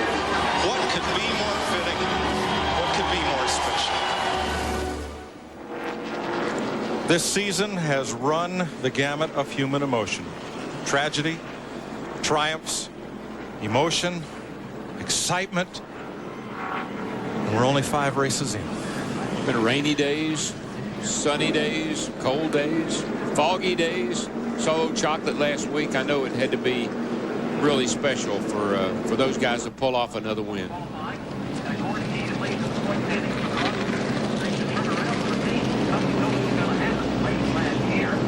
We're under caution at lap 122. Last week's winner, Kevin Harvick, driving for Richard Childress. We saw this on the way to the track from the Budweiser blimp out there some miles from the raceway. One of many tributes to the Intimidator. We'll be right back. The Carolina Dodge Dealers 400 on Fox is brought to you by the Home Depot, the official home improvement warehouse of NASCAR. They've just waved the green flag for the restart, and it looks a lot like lap 1 of the race. Jeff Gordon pulls the trigger and takes off. He got a good jump on those cars that were on the inside of lap down. That really helped him get into turn 1. Held everybody else up. Park got a pretty good jump too. See, the air temperatures raised just a little bit. It's brought the track temperature up a little bit. That's not a lot. The sun's still out, wind blowing, so everything's been pretty consistent for these first 125 laps as far as track conditions. During that caution, Bobby Hamilton made a second pit stop to pull sheet metal away from the tires. Dale Earnhardt Jr. made several pit stops under that caution. Don't look at this. Oh man. God, they all funnel out there just like they're shot out of a cannon when they come out of turn 2. Rusty Wallace was the big gainer on those pit stops. Car in the wall, turn 4. Kenny Wallace bounces off it, keeps going. Sorry, folks, just one of those momentary Darlington things that happens here every lap. He had a moment. Steve Burns. Thanks, Mike. Rusty Wallace, as you said, was the big gainer. They made an air pressure adjustment. They went down a pound on all 4 tires, but the really important number is they did a sub 14-second pit stop, 13.92 on their stop. And Jimmy Spencer, the 26, as you have noted, having a great run, but the 97 is in the wall. Yeah, Kurt Busch hit at the same place Kenny Wallace did, and he keeps on ticking. That's his 4th trip into the wall. How many do you get? Well, you can tell, as long as it'll keep rolling, you just keep trying. He's a rookie, you know. Well, he may have all he wants for one day. He said, yeah, he needs to get to the pits and see what's going on there. But he's got a flat tire. He's got the rear end knocked over. There he comes. He's going to go down to the pits right in front of Mike Skinner in the 31 car. As long as you'll keep rolling, you'll keep driving her. But I think he used her up that time. Tough day for rookies. Hornaday in the garage, and now Kurt Busch to pit road. Let's show it to you again. Up in turn 3 and 4. There he is, right there. Just got up there too high, Darrell. Not no grip up there right against that wall. This is an old track. That's a young driver. They just don't mix. From Dale Jarrett.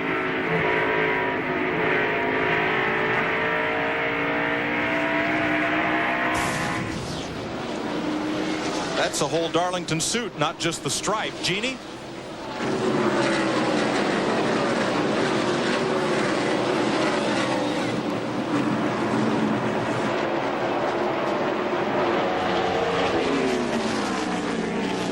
Busch completes his stop, comes back on track as Jeff Gordon now has to deal with Steve Park once again for the lead. Last time by, Steve Park was 0.2 of a second faster than Jeff Gordon on that last lap. He just keeps haunting that rear bumper of that 24 car of Jeff Gordon. What Jeff Gordon's hoping is Park's car is faster than his. He knows it is, but he just hopes that something will happen to Park, that he'll get real aggressive and slide that thing in the wall like some of these other guys have done.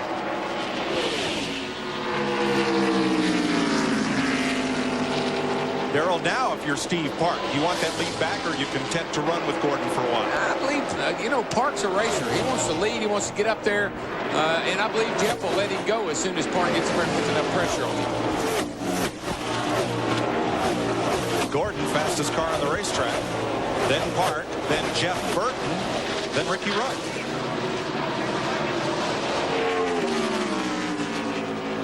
Jeff will let him go here pretty quick. He's not going to let him push in the wall again. Turn 2. Bounces off. Keeps going. I think he holds the record today. And trouble on Joe Nemechek. He's run in the back of someone. Yeah, he's run up under the back end of somebody and blowed the hood all up on that thing. We're going to have to come in here pretty quick. The biggest problem I see with that is not the hood buckle, but the top grill opening right there is blocked. So Michael just got up in the wall. Here we go. Fast for the lead. Steve Hart back to the front.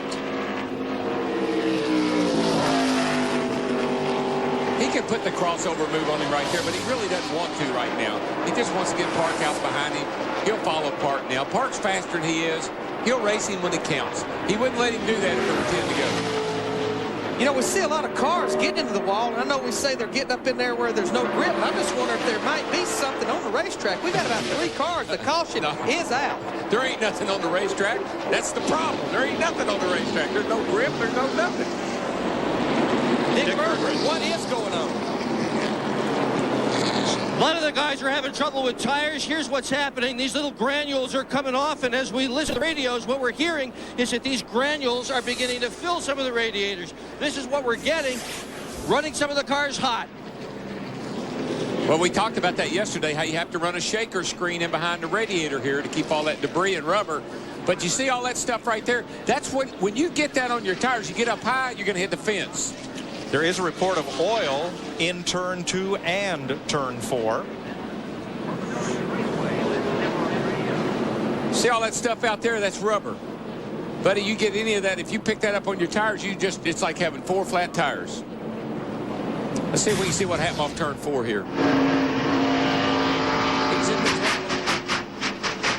he just got back in the throttle and just pushed up into the wall. These tires are so soft, it's like as they run around the racetrack, it's like using a pencil eraser. And what ends up coming off that pencil eraser that you brush off the paper, that's what ends up there at the top of the racetrack. So 133 laps are complete. We're under the 4th caution of the day. And we're under caution here at Darlington. Pit Road has been a very busy place. We'll recap in a moment. And the Carolina Dodge Dealers 400, caution out for some oil on the track and a bit of cleanup going on. You can see a lot of jackets in that crowd. It's a little chilly today at the racetrack. Well, I tell you what, there is some racing that goes on the pit road now. Those crews are really hustling. Here's a look at the leader stops: Park, Gordon, and Wallace. And this is basically a driver's timeout. Doesn't last very long. He gets pulled in there 14 seconds later. He better be ready to go. Remember, Gordon has the last slot on pit road.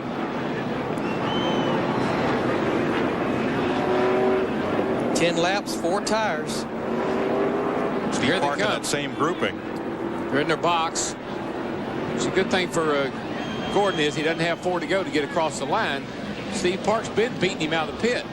You should have seen what I saw. Watch these guys. They get it together. Here comes Tony Stewart, and he and Wallace get together. Stewart's car climbed the pit wall. There they got Jeff together. Gordon just had to move that below 15 feet. He's back in, Stewart is. They thought they may have damaged those right side tires when he climbed the wall. Here's Johnny Benson's view of that. Boom. Rusty Spotter was clearing him out. I heard it. We got his radio on. I could hear him clearing him out. And he said, watch out, watch out. That just shows you how this joint is. They wreck on the track. They wreck in the pits. Hardly any place here you can't wreck. And Stewart was somewhat in Wallace's blind spot as he came out of his pit stall there. That's where is that crew chief standing on that box. You got to talk to that driver. He's in there. He's got headrest on both sides. You got to tell him what's going on, what's coming down pit road. Stay in close. Get out wide. Here comes 3 cars. You got to be his eyes for him on pit road. And next weekend, we're going to go to the steepest banked track in all of NASCAR. 36 degrees at Bristol. Friday, Winston Cup qualifying on Fox Sports Net. A busy day on Saturday at Bristol, Tennessee. The Cheez-It 250 on FX, followed by Winston Cup final practice. And our usual Sunday lineup with coverage of the Winston Cup race beginning at 12:30 p.m. on Fox. That's Eastern Time. We'll be right back. Here is one of them. That paint was fresh. You could read Darlington. It was white between all those letters when we started this race. If you remember at the top of our show. No more. Pit road can get you just as easy as the racetrack. Watch right here. When Rusty Wallace comes out of his pit, Tony Stewart is there, and you're going to see Stewart climb the wall. When they get together, the nose of Stewart's Pontiac gets up over the wall. Not over alongside the wall, but higher than the wall. Tried to jump the wall. And Tony was as far out against the wall as he could go. Rusty just went way out on the pit road as he left his pits. Stewart's made a couple of stops. He was in 4th place before the caution. And now he'll line up 26th. Plus, I mean, that's not much damage to the body, but he knocked the right front wheel into the wall. And he came back in, checked the toe. We talk about aerodynamics and how critical they are and aero push. And this race, though, with today, they won't have any fenders left on them. Let's get an update from pit road on those stops. First to Dick. Dale Jarrett's crew is making up for the bad pit stop they had at the beginning. The number 88 car came into this pit in 8th position. He went out in 4th spot. They picked him up 4th spot, and that's what's happening every time he comes in here. Steve Burns. Well, when Rusty Wallace and Tony Stewart had that incident, it happened right in front of the number 10 pits. So crew chief Robin Pemberton from the 2 car went down and talked to crew chief James Ince to ask him if he saw any bad damage to the 2. They then radioed Rusty and said, "We think you're going to be okay." Let's go to Matt Yoakum. Steve Hart came in the leader. No changes for the 1 car. He had a 14.5-second pit stop, but it's location. Jeff Gordon had the last stall and beat the 1 car off pit road. To Jeannie. 3 trips for the 97 to pit road this caution after picking up more than a Darlington stripe, guys. They've been working on that right front tire rod, the right front fender, just trying to bang it back into shape. Kurt Busch has been told, look, if you can't drive it, come back in. But his crew chief, Matt Chambers, also saying, look, it is not our day. Let's look at the big picture. Kevin Harvick gained 3 positions on pit road during that yellow flag sequence for oil. We're set to go back to green, lap 141. Several guys have been hanging around in the top 5 or 6 there. Sterling Marlin and Harvick. Haven't talked about a lot, but they're just hanging around there. They're in good shape at this point in the race. Jimmy Spencer well up there, and Jeff Burton coming into the picture. He's up to 9th. Todd Bodine in the 66 car there trying to get one of his 2 laps back. Remember, had that early green flag stop way back at the beginning of the race. He's on the tail end of 1 lap down right now.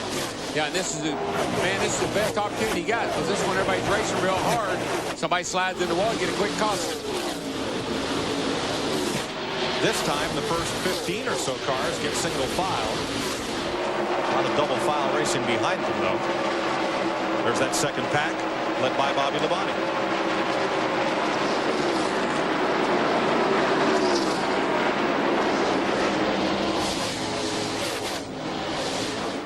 Well, one of the hardest things in the world to do, Mike, is come off the corner here, either corner with somebody beside of you. If you're right out next to that wall, you've got only inches from the wall, and you got a car underneath you, you're forcing you even higher. And boy, you have to really sit on that thing, hold on tight.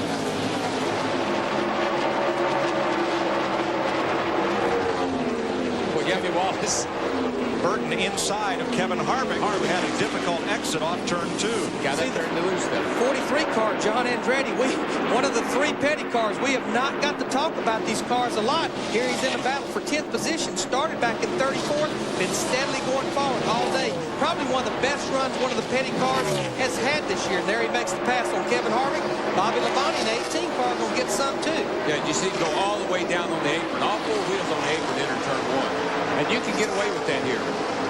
Andretti had a top 15 finish last week. Jeff? I'd like to add right there talking about John Andretti this morning, the petty crew. I mean, they were thrashing around him. They changed the power plant in that 43 car this morning. So that's the fresh engine in that car. Their other 2 cars, Buckshot Jones is 36th and Kyle Petty is 39th. Well, I tell you, they're working the engines so hard in these cars nowadays. A lot of these guys are putting their race engines in Sunday morning. They're not even putting practice laps on them anymore. Well, the last practice is normally being an hour and a half, and we saw guys run 70 and 80 laps. That's a lot of extra laps on that race motor. You want to keep that thing fresh. Yeah, Mark Martin's run over 140 laps of practice in the 2 sessions yesterday, I believe.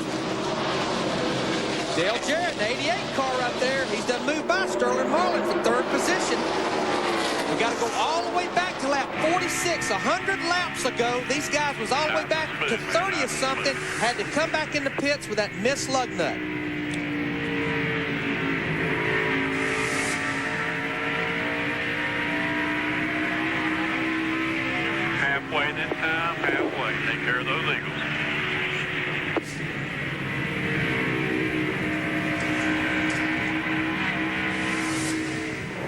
New leader Steve Park. Heard the spotter tell Darryl Jarrett, lap 147, halfway, take care of them Eagles. That's them 4 Goodyear Eagles, 4 tires on that car. Oh, boy.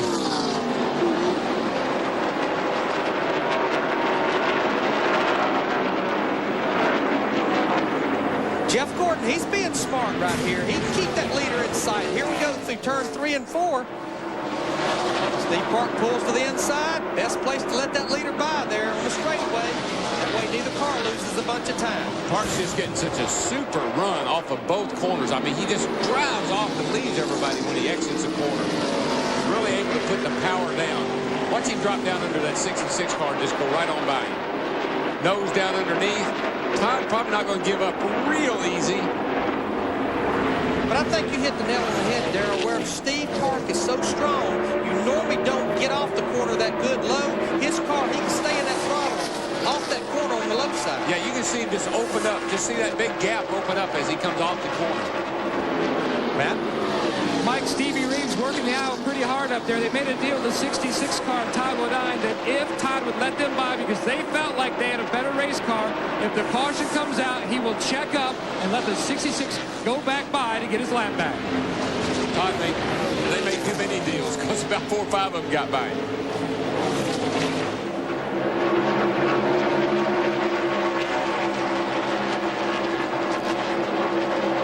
Comes to Jimmy Stewart. Jimmy Stewart. Does Jimmy Stewart drive?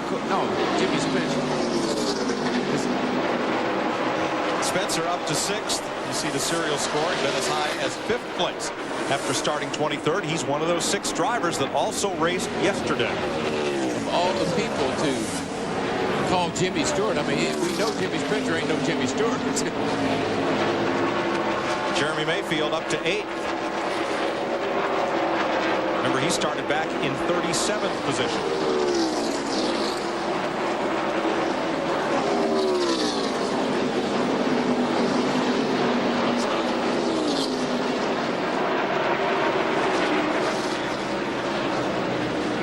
Things have strung out just a little bit. Yes, they have. It seems like what's happened is these guys have made pit stops. They've just improved their cars, and some guys are really fast now, and others are just falling by the wayside. The spring race at Darlington used to be 500 miles. It was called the Rebel 500, and for many, many years it was run on Saturday because of a local ordinance prohibiting racing on Sunday. Look at the 93 car here, Dave Blaney. He's got a good, fast race car. He's kept tempo right with Jeff Gordon here, but he's running in 27th position because he's a lap down. And we got to go back to last week. What a hard break for this guy. Led so many laps in Atlanta, had the drive plate lug nut problem, and looked like he was going to do nothing but win that race that slipped away from these guys. Blaney was a contender. Let's explain what happened to his car last week, Larry. Well, what happened on a pit stop, they had some lug nuts that was left loose on the left rear. The thing vibrated. They made about a 40-lap run. You've got a drive plate that actually bolts onto the hub. And that hub, what happens is the axle comes out of the rear end and goes into that drive plate where they left the lug nuts loose. He left the pits, and Doug Randolph, his crew chief, told they're so long and it vibrated. Here you see the left rear tire run off, that it vibrated those bolts out that hold the drive plate to the hub. That's the reason the left rear tire run off. Tough break last week for Blaney, and this week he is 1 lap down to the race leader in 27th place. Jimmy Spencer there in 6th place. Steve has more. Well, Darryl, earlier you said that Jimmy Spencer had the right type of personality to run this racetrack. Well, he's radioed in and told his crew, hey, I like this. The longer we run, the greasier it gets, the freer it gets, and the longer I run, the longer I like it. No surprise there, is there? No, this is a typical Jimmy Spencer kind of day. This is a battle for 7th now. Rusty Wallace, the 2 car, Jeremy Mayfield, his teammate in the 12 car, makes the pass going off into turn 1. Hey, Mr. Mayfield's got his car hooked up pretty well, and there's Mr. Burton right there with him, too. It's funny how as the time runs out that the guys that always run well here end up at the front. And there goes Burton. Inside.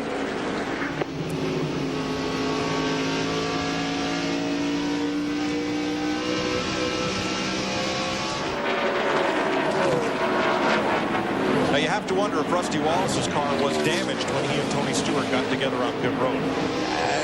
Yeah, I don't think it was, but of course we don't know that for sure. He sure is struggling right now, looks to me like. John Andretti working him over for what is now 9th place.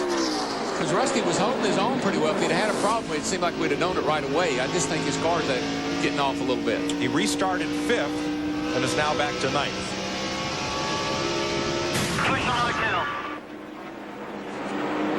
A couple laps ago, watch Rusty Wallace for a hand signal to Jeff Burton.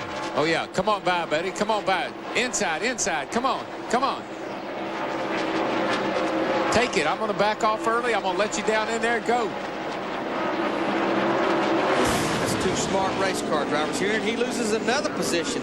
This is, again, the battle for 9th. So Rusty continuing the backslide here in the 2 car. Now, Darrell, I know you remember who has done you wrong on the racetrack, but do you remember favors like that? Oh, sure.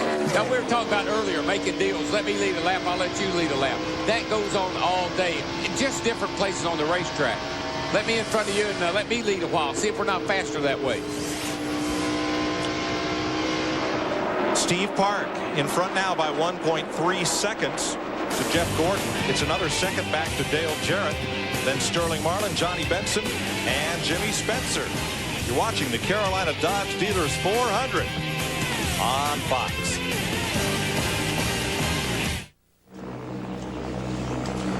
There's the gap, 1st to 2nd. Steve Park, the yellow car, and Jeff Gordon behind him, watching from the Budweiser.com airship. Reminding all race fans, Budweiser's NASCAR's official beer. 165 of 293 laps complete here at Darlington.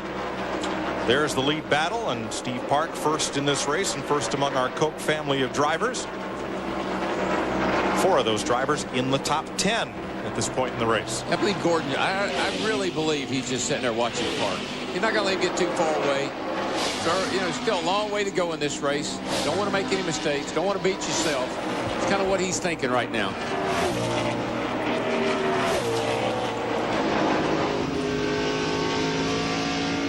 Onboard Rusty Wallace, the Miller Lite onboard camera.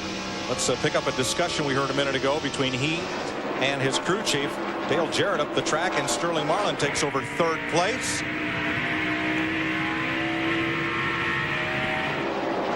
Sterling is making Darrell's prediction look pretty good right now. Yeah. Who else is? He just tagged along. He just jumped on the wagon with you, didn't he? He just wanted to get in there with me.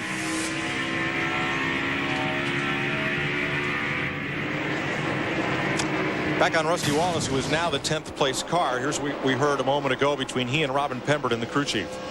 Might need to get that pressure back on that left front. It's already building up more than the left rear. Maybe that's hurting you. What Robin Pemberton was asking Rusty there, evidently they put more air pressure in the left front tire. They upped it a little bit. What Robin was telling him is what they saw, and this is the downside. You can't make this call till the pit stop's already done. They was already seeing more pressure build up in the left front than the left rear, so maybe that's what's hurting the race car. That left front spring rate with that air pressure in it is too much. Steve Burns, what is Robin Pemberton, his crew chief, saying? Let's ask him, Larry. Robin, we just heard you on the radio with Rusty talking about air pressure. Is that the problem, or was it the contact he made with Tony Stewart on the pit stop? No, the contact with Tony, it's a shame, but it really hasn't affected the car. We've been fighting tight. The harder we work on it, I think the worse it gets. So we've got a few adjustments to make, but the car seems to be okay. Thanks, Rob. Well, we talk about what a car feels like when it's tight. And it really is an aggravation here. I mean, you just can't get a car to turn. When you head off in the corner, you can watch the guy's hands. That's what you got to look at. And this is how, see how the car runs up the track. And that's what you do here, and you see it here all day long. And that's the car, it's tight. If you look inside the car, see his hands moving over there about 10 o'clock. And that's not where you want to be. See where Rusty's hands are, right in the same spot. Car way too tight. Now for contrast, let's look at Johnny Benson. Now Benson is his car is comfortable. That looks, he's not turning the car as hard as Rusty was. See how relaxed he is? And he takes the car down in there. He just eases the car around the turn. That's a drivable tight. Rusty's car is pushing. Whoop. Oh, no wonder he just run up on the back of the 88, and he had to kind of whoop that thing out behind the 88 and make the pass. Benson moves to 4th place. Benson's been right there the whole day. He's been very consistent. Had a good car. Looking at his hands on the steering wheel, it's very comfortable for him to drive. Are you surprised Johnny Benson comes in here 3rd in the point standings? Well, I'm surprised he hadn't won a race. Me too. I mean, people just keep saying, you know, when's this guy going to win a race? When's this guy going to win a race? That team has performed well enough to win. In a place like Darlington, watching him drive that car right now, this could be his day. He just passed Dale Jarrett. That was for 4th place. Dick Berggren's in Jarrett's pit. Not to worry about Dale Jarrett. The car's not just right at the moment. It's pushing a little bit. They've already talked about what they're going to do on the next pit stop. And what he's really doing at this point is racing the racetrack. He knows exactly how to run Darlington. He won this race in 97 and 98. And you don't push the car harder than the car wants to go. Doesn't like this set of tires. Wait till the next pit stop. They'll fix it for him then. Mike? Again, you're on board with him. And just watch his hands. See how relaxed his hands are down the straightaway. He gets to the corner. He gets that's what you call getting up on top of that wheel. That's what you do here. And he's just kind of easing that thing through the corner, working the steering wheel and the gas pedal together. Car jumped around a little bit as it exited the corner, but it wasn't violent. It made a couple little moves, but it didn't do anything erratic. Nothing that the driver can't control. And Darrell, one other way that you have to control that push is with that throttle. You have to slow it down just a little bit. One thing I noticed, we've got the brake here. You really use a little bit of brake in the corner. And that's one thing a lot of drivers are guilty of here is using too much brake getting in the corner, but controlling that push with that throttle as well. Well, that's the whole thing. The whole key is hand-eye coordination. When your hands are in the right place, your eyes see that, and they tell your foot to mash that gas pedal down. Leader's going to need a little coordination here. Steve Park is coming up on a lot of race traffic. Bill Elliott is fighting to stay on the lead lap there. Now, Mike Wallace just kind of moved over to let Park go, and I don't think Bill will be able to hold him up very long. Bill just hadn't been that good today. Now, Jeff Gordon was 3.5 seconds behind Park when Park caught this traffic. There's Gordon, 2nd place car. You have to catch the same traffic. Right now, he's in clear racetrack. Right. And quite honestly, Park's car is so good off the corner that he gets to position and people are letting him go. They're not holding him up one bit. Now, I bet you Gordon can't get through there like that. Of course, the guys they know that they've already went a lap down, so they may let Gordon through, but Park's car is just really, really awesome off the corner. Sterling Marlin was the fastest car on the racetrack that last lap. Watch his car. Right down underneath. It got a little loose as he jumped back into gas. But it accelerates so well from right there on. Lots of gear. You put a lot of gear here. Really gives you the good forward acceleration if you can put the power down. There you see, Jeff Gordon chopped about another 5 or 6 tenths off that lead. It's not because he's faster. It's because Steve Park is in. Lord, you see Mike Wallace in the 7 car get loose there right in front of Jeff Gordon. But Jeff Gordon, now he's caught the same pack of cars that Steve Park had to work. Oh, yeah. Watch see what the lap speeds are this time. Look at that gaggle of cars right there. And Gordon, he's got to work right through them. Mike Wallace is going to move down, let him go, but he's still got 2 or 3 up here in front of him. Back up to 2 seconds. He lost 0.3 of a second because now he's caught that group of cars. 2 fellas that are coming are Johnny Benson and Jimmy Spencer.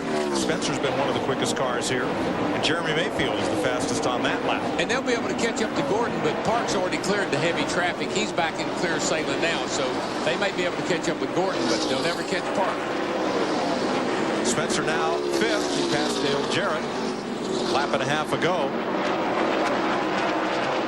This is what happens at this racetrack. People probably wonder, no, wait a minute. Dale Jarrett had drove to the front. Now he's losing the position about every 5 laps. This racetrack, it gets more of that rubber laid on it, and normally the car will turn worse and worse as that rubber gets on the racetrack and slickens up. I think Dale Jarrett is content to be where he is right now. He's back in contention. They got back up in the top 5 or 10 here. He doesn't have to worry about passing a lot of cars. I believe he's happy with where he is right now. He's not going to race anybody at this point. And there's still 41 cars on the racetrack. The only 2 cars in the garage, Stacy Compton and Ron Hornaday, who caused the caution at lap 115. Jeannie is with Ron. And Ron is a driver who wants to get back on the track. I'm watching you work on the car yourself. What happened? Well, I don't know. You know, Steve Park was leading the race. He was coming up, and I got a good run off the corner underneath the 11 car. And usually a lot of guys lift up there, and I didn't know Brett was there. And when you go into turn 3 there, you get kind of crowded. I must have crowded him or something, but we should have been back there in the first place. Just had some bad pit stops, put us back there in that position. So car wasn't bad. It's just a matter of riding along trying to figure the tires out. And it's a real tough place to pass until the tires get wore out. And we were just biding our time. We just didn't wait long enough. Bodies all over the car. I mentioned you even had a drill. You going to get back out there? So, yeah, they're going to try. I mean, the biggest thing we got is to book the motor plate in the front. So once you get the motor shifted back over well, then I think we'll be all right. The rest of the stuff's done. I'll let you get back to work. Hornaday built race cars at his Palmdale, California shop before coming to race on the NASCAR Truck Series and then moving up to Winston Cup in the Busch Series. Jeremy Mayfield, as you watch from the UPS cam on board Dale Jarrett, Mayfield's on the move. Yeah, and Mike, right now is when the driver, even if you're leading, if you're trying to catch somebody, whatever you're doing, you really got to be careful when you get laps on your tires. You jump back in that car at the wrong time, wrong place, you're into the fence, and there goes your day. Jeff Gordon started this race from the pole because qualifying was fogged out. We went caution-free to lap 45, and Gordon led every one of those laps when Dale Earnhardt Jr. hit the wall. Lap 69, Stacy Compton spun in turn 2 to bring out the caution. Lap 115, Hornaday. Lap 132, Oil. Those were the 4 cautions. The leaders, Steve Park, Jeff Gordon, Sterling Marlin, Mark Martin, and Dale Jarrett have each led this race. And Mike, you won't believe this, but you can be your car be handling perfect. And you'll go into the first turn, and all of a sudden, Gordon's coming. Oh, it's time for, he's coming into pits. Dick Berggren? Jeff Gordon is going to be coming into the pit area. They were concerned even before this race began about the possibility of overheating. They seem to have that problem right now. This is certainly an unscheduled pit stop. He was complaining a little bit about the car not running well coming off the corner, but that was not enough to make this pit stop. The engine is definitely hot. Well, it's a long way down to his pit, but Larry, I was looking at his grill opening, and for a hot day, like it's not summertime hot, but it's pretty warm. And with the debris you pick up from the racetrack, that's not much of an opening. I bet they take some tape off that thing. Well, they'll definitely have to take tape off, and the reason they run as much tape as they can is that front down force on that front end. Dick Berggren, they're going to pull some tape off. Oh, yeah, they're taking tape off the nose of this race car. I talked to Randy Dorton about this problem early on this morning, and this was one of the things they were concerned about. This car does have a shaker screen, 16-15-4. It does have a shaker screen to try to keep that debris we showed you earlier out of the radiator. But obviously, apparently, it has not got enough job to solve the problem. Gordon running hot. It's 290 degrees. Casey Atwood also stopping. Jason Leffler completes a very long pit stop with the hood up. Kyle Petty, that is, and then Bill Elliott is in. This place is notorious for that sand and that rubber we've been seeing build up around the top. But when you run up so high, you keep it sprayed up against the wall all day, and it just ends up in the grill of these cars. And it's something you got to consider as you get ready to run here. Matt? The 9 car comes to a stop. Andy Thurman goes to work on the right front. He's talking about his car being a little tight. They are going to adjust with air pressure as Thurman comes around to the left side. Mike Ford jacks that car up. And now down and away. Jeff, I've been up here playing crew chief for about the last 15 laps. These guys was on pit road with roughly 150 laps to go. That would equal out to 3 50-lap runs should it go green the rest of the race. Now, they can run about 60 laps. Now, with Jeff Gordon getting on pit road about 10 laps even before my strategy, if they've got that car cooled down, he's got the advantage of those fresh tires, and he'll have to make one more stop like everybody else would. I'm not so sure that I wouldn't break this thing down into 50-lap runs. You're scaring me, partner, because I've been here with my pencil. I've been doing the same thing. I was thinking, well, if they go 70 and 70, that still leaves you 23 laps. So you know, I'm sitting there thinking, man, you don't want to run 80 laps here at Darlington. So what these guys are doing right now may be a little bit early, but I think it's a good move on everybody's part. Split it up 3 times. But now Kevin Harvick, the 29 car's on pit road, and what happened, Jeff Gordon has set the precedence. Everybody else can't be far behind him, Dick Berggren. Here comes Kevin Harvick into his pit stall. They're calling him in. Danny Myers, the gas man, waving at him, telling him where to go. Myers now, the engine stalled momentarily, but Harvick has got it restarted again. Up front, Jerry Haley carries the front tires from Mike Luca. He's the front tire changer. Mike Moore is the big jack man carrying it around. chocolate buyers, the world famous gas vest. Been with this team since '83. And there he goes, 17th lap. Mike Skinner is in. This is the longest stretch of green flag racing we've had today, 47 laps. Now, Johnny Benson, whose lap times have fallen off just a little bit there, at 3rd place, is on pit road. But see, this is kind of like a sucker deal, if you ask me. Because the 24 car came in, they don't know he's running hot, so they think he's on his normal routine. And so these other guys are coming in because the 24 came in. But let me tell you, if a caution falls right now, you guys are out to lunch. I don't disagree with you there, Darrell, but if it doesn't, you can't sit out there too long and take a chance. If you've got a car that's not leading the race like the one car is, if you sit there very long, losing time to these guys, when it all shakes out, you're going to be behind them. Well, Gordon is back on track with fresh tires, and he's running about 0.4 of a second quicker than the race leader. Now, Steve Park may have scrubbed the wall. Right there. That's it. Oh, yeah. I don't know. He might have touched it, but he's been running right up next to that thing every lap. Just buffed it a little. He's got a little bit of a Darlington stride right there. A little stride. Blends in with his other stripes. Jerry Nadeau's in, Bobby Hamilton, Bobby Labonte, Tony Stewart all making pit stops, and Elliott Sadler.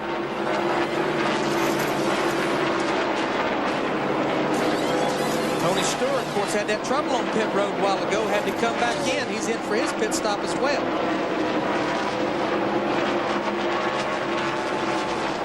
Back to Dick Berggren. Jeff Gordon's problems continue. He has radioed his crew and told them that the water temperature will not go down. He is still overheating. Meanwhile, Dale Jarrett has talked on his radio with his crew, and they are going to pit together with Steve Park. Whenever Park comes in, Jarrett's coming in too. Mike? Kenny Schrader, Terry Labonte, Joe Nemechek, Mike Wallace, John Andretti, Buckshot Jones are all on pit road as green flag stops continue. Sterling Marlin running second, and he continues to close on Park. There's Jeff Gordon right behind Casey Atwood.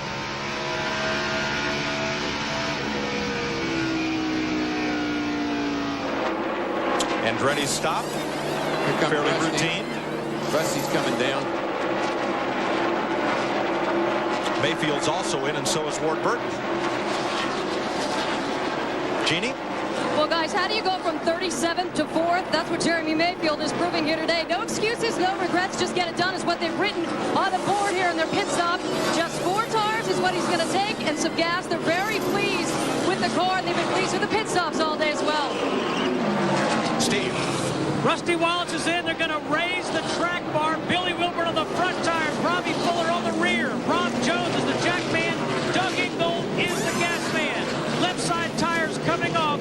Again, they did make a chassis adjustment. They raised the track bar. Left side tires are on for Rusty Wallace.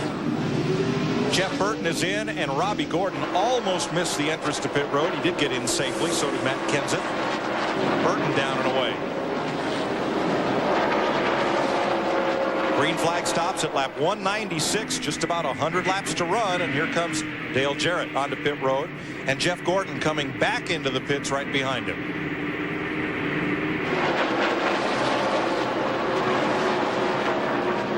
Four cars back in the pit, Jeff Gordon is going to have to repit again. They are continuing to have overheating problems. The water temperature right now, 250 degrees. That's marginal. They're going to pull it back in again. Meanwhile, Dale Jarrett is also going to come into the pits. They've all been watching these guys that have fresh tires, and fresh tires are worth about 1.5 seconds a lap. So they decided not to stay out after all. And here they are. Jarrett is in. Gordon is in right in front of them as well. Ricky Rudd's made his stop, and cars that are on fresh tires have been flying past Steve Park. The front 4 have not pitted. Park, Marlin, Spencer, and Craven have not stopped. The only thing that's going to help these guys if they get a caution, Dick Berggren, they got the hood up on the 24 car right now. Yeah, they've got the hood up on this car, and they're trying to force additional water into the radiator. We can't see the radiator at all from where we are. The whole thing is closed off, just shrouding, but they are putting a ton of water back into this car. He obviously has boiled a lot of water out. Maybe this will work, maybe it won't. Very often when this happens, something cracks. An engine block cracks, a cylinder head cracks, and too often, far too often, it's the end of the day. Dave Blaney is in, and a penalty stop for Jeff Burton. They had a tire get loose, so he gets a stop-and-go penalty. And our leader is finally on pit road. He had to get to pit road. Steve Park has finally come to pit road for his 4 tires. And I tell you, Marlon Williams made a ton of time up on him, Mike, getting to pit road. Park slowed down the back, had traffic, and the 40 car really gained on him. They're right in the pit together. Matt? 45 miles per hour, the pit road speed today, Mike, as the 1 and 40 cars make their way down pit road. A lot of conversation on the radio between crew chief Carl Andrews and Steve Park. The car was loose, but they're too concerned about maybe over-adjusting, so they're not going to make any adjustments on the one car. As far as Sterling Marlin's car goes, he is very happy. They've gone back and forth all day between loose and tight, so no adjustments. The one car is down and away. The 40 car follows. Jimmy Spencer led a lap, and now he pits, and Craven locks up the brakes, missing the entrance to pit road. Tough break for Ricky Craven. He missed the pit. Boy, that's a shame, because he was having a great run. And Darrell, to me, this has always been one of the treacherous pit roads to get on. It sneaks up on you. I know we remind our driver on the front stretch and the back stretch about how tight it is getting on pit road and how much it comes up on. See, here's the problem. The pit wall's way, way back here.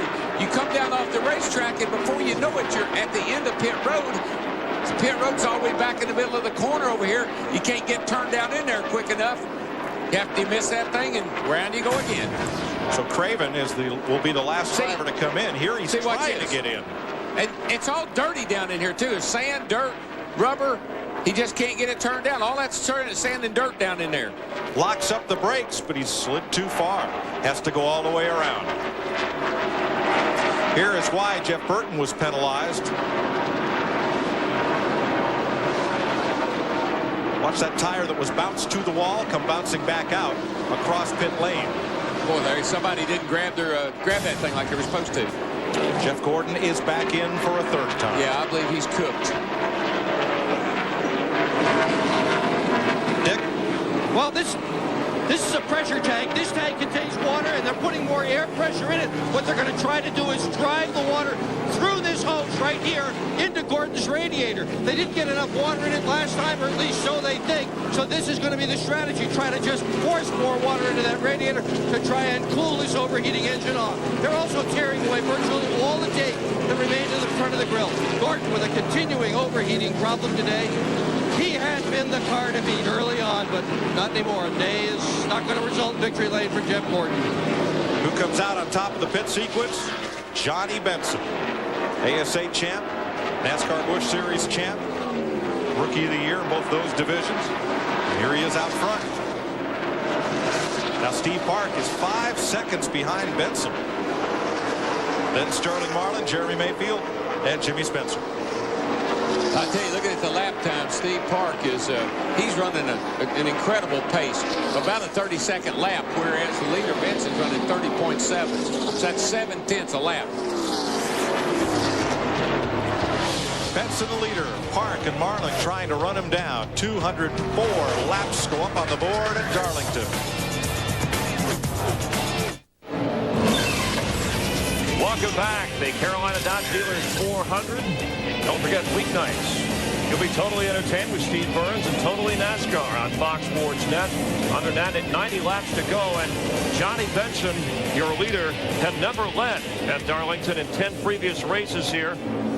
But let's take a look as we are riding along with Johnny Benson, who is your current leader, with Jeff Hammond. Jeff, how about the pit strategy and how that benefited Benson to take the lead for him the first time ever here at Darlington? Exactly, Chris. What happened was James Ince told me this morning that if he had an opportunity, he would short pit a lot of these guys. And what he did, he came in about 9 laps sooner than the leader at that time, Steve Park, as well as Sterling Marlin in the 40 car. And because of that, he made up the ground, lost ground almost 9 seconds, and he came out being the leader. And you can see right now he's in pretty good shape, and right now pit strategy and getting on and off pit road is going to determine who wins this race. And a Pontiac threatening to end the streak of 4 straight Chevys to open this Winston Cup season. Johnny Benson looking for his first Winston Cup victory, trailing Steve Park and Sterling Marlin right behind him.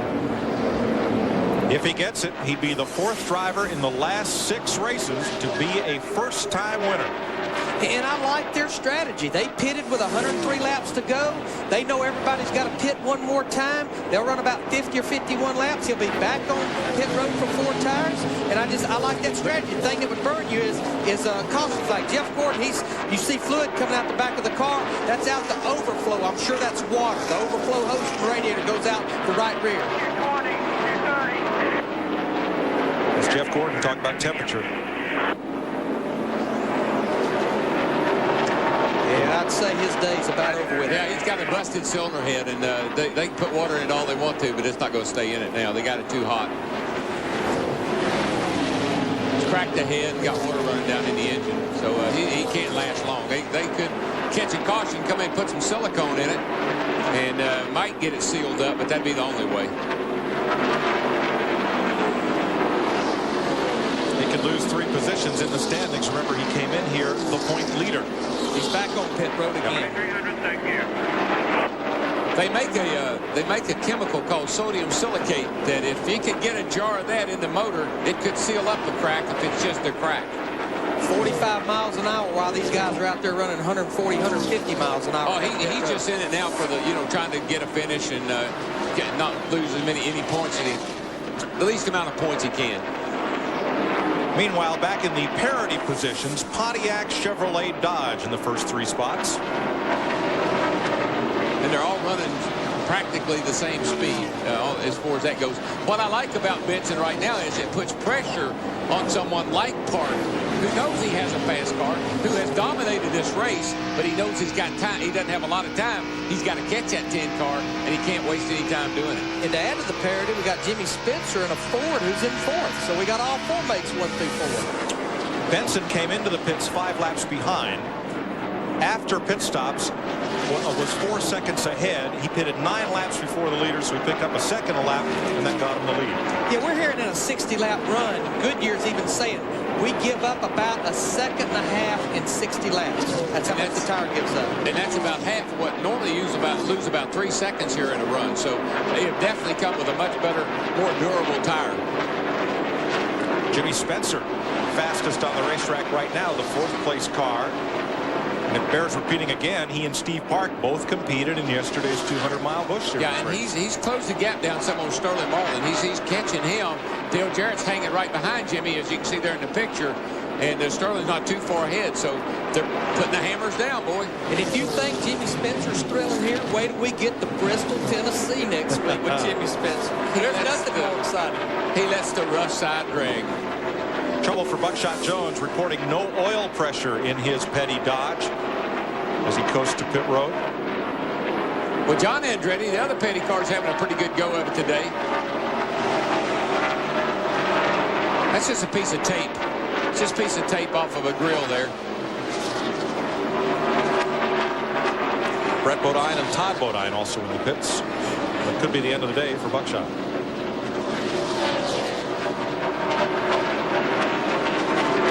Johnny Benson in the MBV Racing Pontiac. Out front here by 3.3 seconds over Steve Park as you ride with his Valvoline onboard cam past Kyle Petty. Gives him a thank you wave. Tries to hold on to and pad that advantage. We'll be back to Darlington on Fox after this. The Carolina Dodge Dealers 400 on Fox is brought to you by Dodge and nearly 3,000 dealers who invite you to come see what's different. By Sears, the good life at a great price, guaranteed. By Valvoline Max Life, the first motor oil formulated for higher mileage engines. And by Conseco. Welcome back to Darlington. 222 laps complete. It's been 11 races since a repeat winner in the Winston Cup Series. It's been a week. One race since they've done it in NASCAR's Craftsman Truck Series. Ted Musgrave, 2 in a row. What's that song? Oh, the streets of Bakersfield, yes. That's where they ran yesterday. Jack Sprague, Brendan Gaughan. And here's on the point stand in the NASCAR Craftsman Truck Series, brought to you by Sears. Scott Riggs, the new point leader over Joe Ruttman, Ted Musgrave, rookie Ricky Hendrick, and former champ Jack Sprague. Now, I would say that was Matt Yoakum, but it wasn't. It was Dwight Yoakum. Caution is on the speedway. 24 blew up going into 3. I believe that's what happened. Leaders coming back to the line, and it looks like Tony Stewart may get his lap back as Benson eases off the throttle. It happens. He did get it back. The caution is actually for Buckshot Jones, I think, in the 44 car blew up. His oil pump belt had come off. That's the reason he had no oil pressure, external oil pump. They replaced the oil pump belt, sent him back out there. Problem is, they'd already done the damage to the motor. It didn't even make a lap around the racetrack. Big stream of oil coming out from underneath his car. 5th caution of the day as repairs continue to Jeff Gordon's car. Dick? Well, Jeff Gordon is back in again, and what they're going to try to do is pour still some more water in this thing, but this water has been doctored with ceramic seal. They've got more chemicals in that hose right now than I saw in my 10th grade chemistry class, trying to seal this engine up. If they can seal it up, he actually may finish the day. I have seen these ceramic seals work in the past, and that's what Gordon needs to do, is finish today. Pouring more water in that thing, and this, I don't know, the 5th time I guess he's been in here pouring water in. Maybe he'll make it. They're trying. They sure are trying. They're not going to give up. Keep throwing things at it until it seals up or blows up. They make stuff that'll weld that bad boy right up. Of course, it might lock the motor up in the process, but sometimes you got to shut it off and let it set a minute for it to set. Pit stops. Leaders are in. Led by Johnny Benson. Steve? And Johnny Benson likes the way this car is handling. They're not going to make any adjustments to this number 10 car. Slides in, Jack Van gets it up on the right side. Again, 4 tires, no adjustments. Dave Morgan is the Jack Man. Let's go to Matt Yoakum. No adjustments for the 1 car of Steve Park. He said the car was still a tick loose, but he said that it was starting to come back to him. He did not want to chance it. The 40 car, no adjustments for Sterling Merlin as the 1 beats the 40 off. He's going to win them off today. Dale Jarrett just had a good pit stop, a little bit over 16 seconds. He was in the 6th position, and he has picked up a couple of spots every time he pits, except the first time. Jarrett seems to pick up positions on the racetrack. The crew is really making up for that muff in the first pit stop. Mike? They came out 4th that time, but there'll be high fives in Steve Park's pit. As well as Jimmy Spencer. Spencer came out right behind Park, and track position-wise, he's right there. Spencer's crew had to do around a 15 flat for him to be where he is. Last 10 races, 10 different winners. Will we see number 11 today? We'll be right back. Pick a fine time to leave me loose wheel. Every time I'm walking all down the street, something gonna stop bringing down on me. Stop bringing down. Please stop bringing down.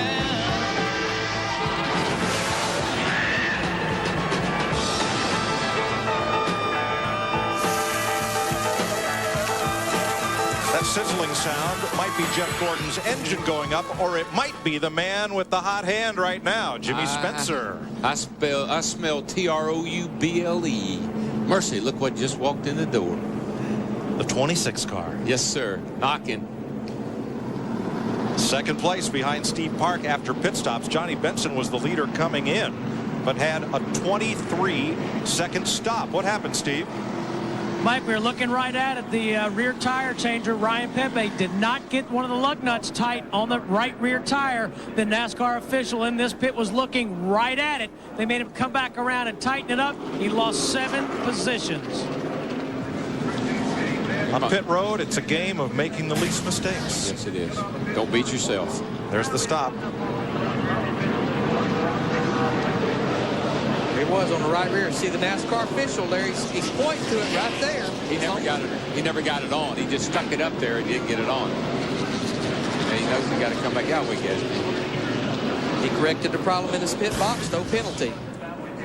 So here's what happened on pit road. Benson came in first, went out 8th, and that moved Steve Park up. Jimmy Spencer got a great stop from his crew, moved up to 2nd. And Benson was the one who was the big loser on that pit exchange. 228 laps complete. We'll be right back to the track Too Tough to Tame. Green flag is just waved for lap 231 here in Darlington. Mike Joy with Larry McReynolds and Darrell Waltrip as Steve Park has his nose in the wind once again. It's showtime. Ah, let's crank it up a little bit for you folks. Wrap them TVs down. Let's go.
somebody brushed the wall just in front of Mike Skinner.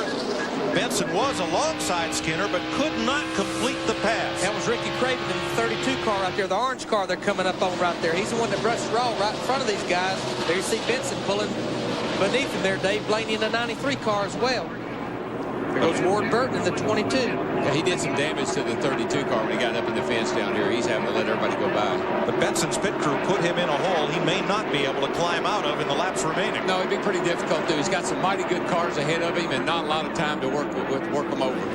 Daryl, I like where Steve Park's at right now. I'm sure he does too. We got the restart with 63 laps to go. Everybody can go the distance on fuel. Now, caution would wipe all that out, but Steve Park has been so good on those long green runs. He has. His car slows down the least of anybody's.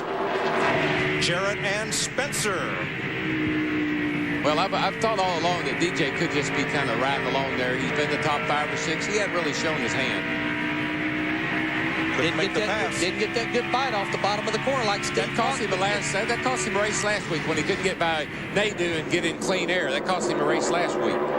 Got to make the pass. One more shot on Spencer there underneath him. He completes the pass. Matt. The concern now is not about that great race car, Mike. It's about fuel. They needed about 1 to maybe 2 more laps of caution to go the distance.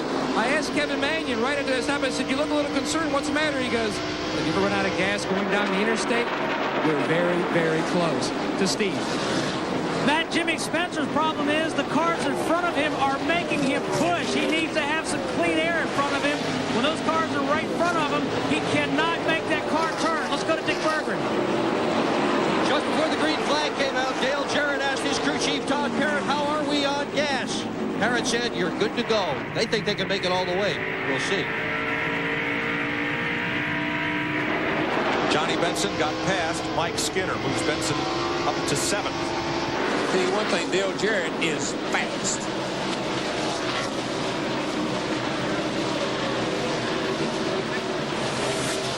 Right now, he's about a 1/2 of a second faster than the leader, Steve Park. And Park's out front with no traffic, and Jarrett's had to get by a couple of cars. So I look for him to chase him down.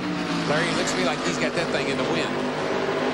He joined us late. Jeff Gordon led 72 laps after starting from the pole, including the first 45. Gordon has just gone to the garage area.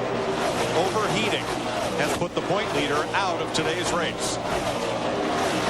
Steve Park fastest on this lap. Dale Jarrett and John Andretti. Well, we know that Steve Park can hold them off. We saw him do it at Rockingham. And guess what, folks? He's going to have to do it again today if he's going to win this race. He's going to have to hold off a couple of them. Dale Jarrett, for sure. These 2 cars right there, Mark Martin in the 6, Jeff Burton in the 99, both a lap down right now, running in the 3rd and 4th position on the racetrack, right behind Dale Jarrett. Look at that. He's a mile an hour faster than Steve Park. DJ is the fastest race car in that 88 car. John Andretti, 2nd fastest again. Great run for Andretti today. He's up to 6th place. And he has quietly worked his way into 6th place and just lingering behind 5th and 4th. 53 to go, 53. 53 to go, they're telling Dale Jarrett. Be smooth, take care of them Eagles. For more on John Andretti's great run today, here's Jeannie. Well, guys, John Andretti came into his last pit stop pleading with his crew chief, Greg Stedman, "Don't tighten me up too much." What they did was take a ½ pound out of both rear tires, and leaving the stop, guys, he did 2 things. One, he asked about Jeff Gordon and his status, and we're about to find that out right now. And he also said, "Look, I can beat some of these guys, but I can't beat all of them." Soften them rear springs by letting that air pressure. Those rear wheels, they'll get a bite into the racetrack now. It's just like taking rear spring out, taking air pressure out of the rear tires. Well, that 12 car is right there too, guys. I mean, he's in 5th place. Right on the back bumper of Sterling Marlin. He's got a pretty fast old hot rod too. How many Fords are in the top 5 here, Larry? All of a sudden, they're up there, all of them. We got 3 out of the top 5. Jarrett, Spencer, Jeremy Mayfield. Well, imagine that.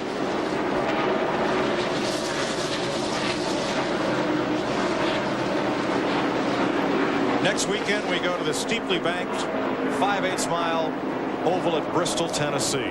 What great fun that's going to be with the Busch Series and the Cup Series. And make a automobile don't mean nothing there. No, sir, no.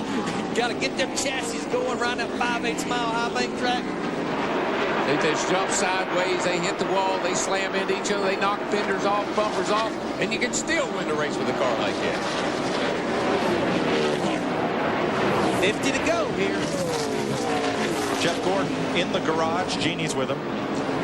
72 laps out here have Jeff Gordon's name all over them, and now we're standing in the garage area. Take us through what happened. Well, you know, just unfortunate. I don't know. I just looked up. The water temp was, you know, about 250, and you know, we probably blew a head gasket or something. I don't know what caused that right now. We got to find out, but could be a hole in the radiator. I'm not really sure, but couldn't keep water in it. And couldn't keep the temperature down, and finally, you know, the engine gave up on us. But DuPont Chevrolet team was running good. We didn't have anything for Park. He's real strong out there, but would have been nice to come home with a top 5. You've had such success here. You will be back. Oh, yeah. You know, we've had these types of problems here before, too. You know, this is one of those places that can do that to you. And it's been a crazy year for everybody, you know, up and down. And so we've had some real good luck the last 3 weeks, and we'll go get them next week. Thank you. All right, thank you. Bobby Labonte surrendered 10th place to Rusty Wallace. About 4 laps to go. Now he's trying to hold off this man, Ricky Rudd. I never forget we were running here. Jeff kept asking me about what's your gauges look like? What's your gauge? I said, will you leave me alone? My gauges look fine. He kept asking because I said, why do you keep asking me? He said, because you got water running out of the back of the car. I said, oh my gosh, my gauge is 250 degrees. I knew you drivers never looked at those gauges. I never even had looked at it, you know. It wouldn't bother me. Ricky Rudd there in his 700th career start. And Steve Park trying to be the first repeat winner in the last 11 Winston Cup races. He has a second on Dale Jarrett and 2 seconds on Jimmy Spencer. Sterling Marlin 3.6 seconds off the lead. Then Mayfield, Andretti, and Benson. Jeff? Mike, one of the things I've been tracking today is Steve Park's pit crew. We keep talking about track position, and today I've kind of kept up with the top 5 guys coming off pit road. And Steve Park's guys, except for the first stop, have got him off either first or second all day long and kept that number 1 car up there in front. Well, just take it from somebody that knows that makes your job a whole lot easier when you're out front and you don't have to pass anybody. There's always that TI crew. Got a great bunch of guys. I worked with them myself on the Pennzoil team a couple of years ago. This is Walt Smith. He's the captain. He's the guy that works these guys out. These guys practice pit stops 3 and 4 times a week during the winter. They're in the workout rooms. They're athletes. I've been telling people that for years. These guys are going across the wall, cars running on their heels, diving across in front of them, changing tires in 14 seconds. 4 tires and dumping 22 gallons of gas. If you don't think they're athletes, you need to watch them on pit road. Try it sometime. I guarantee you there's a lot of people would like to be able to do what those guys do. And one other thing I'd like to add, when a pit crew does their job, it eliminates one of those excuses that can be used on Monday why you didn't win. Yeah, let me tell you something else. Y'all can take all the credit you want to, but I had to go up there every 2 days and practice. I had to drive the car.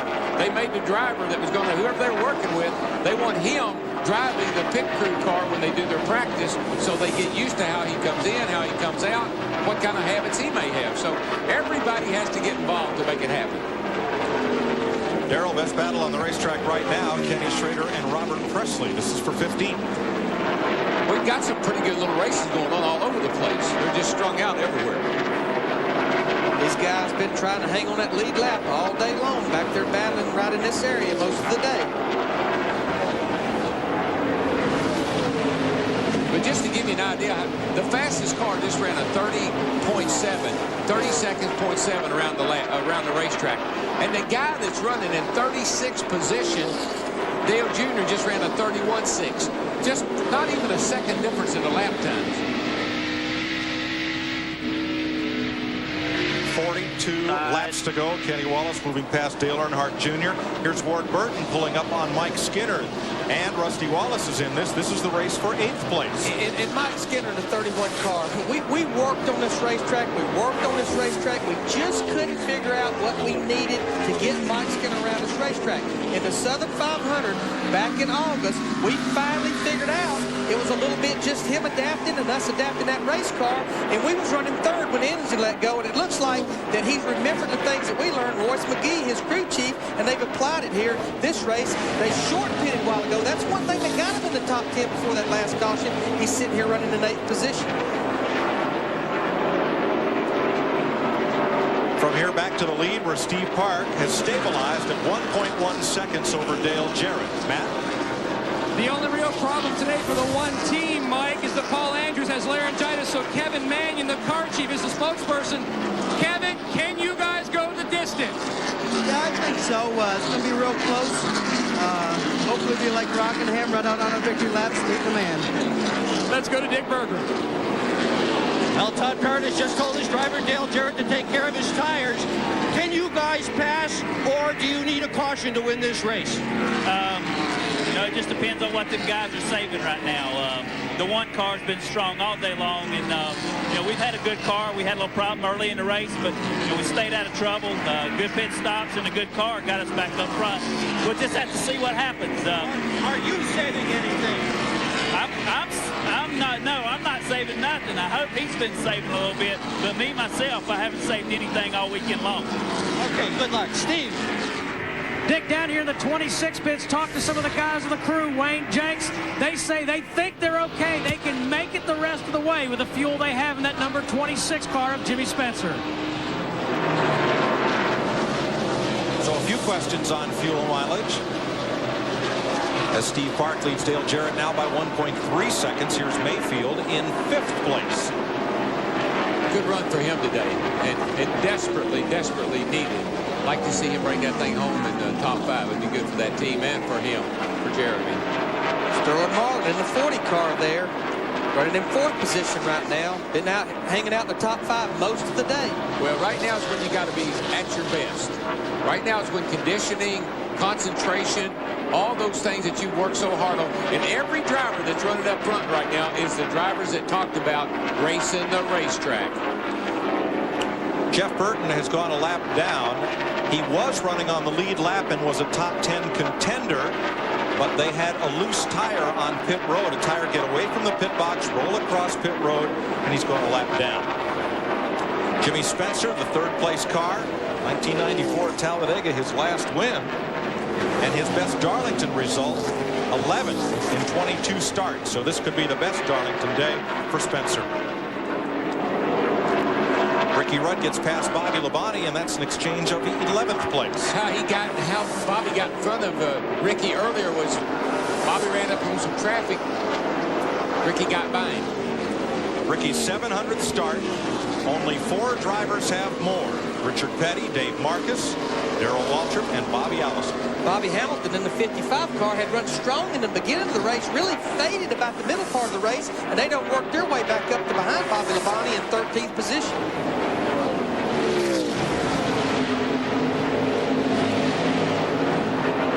Boy, everybody's just riding right. I mean, this one I call rim riding. Right up on the outside, right up against that wall. Inches away. We're not feet away, we're inches away. 35 laps to go. Elliott Sadler has kept the Wood brothers in contention. 14th place on the lead lap. Another quiet run into the top 15. Good job.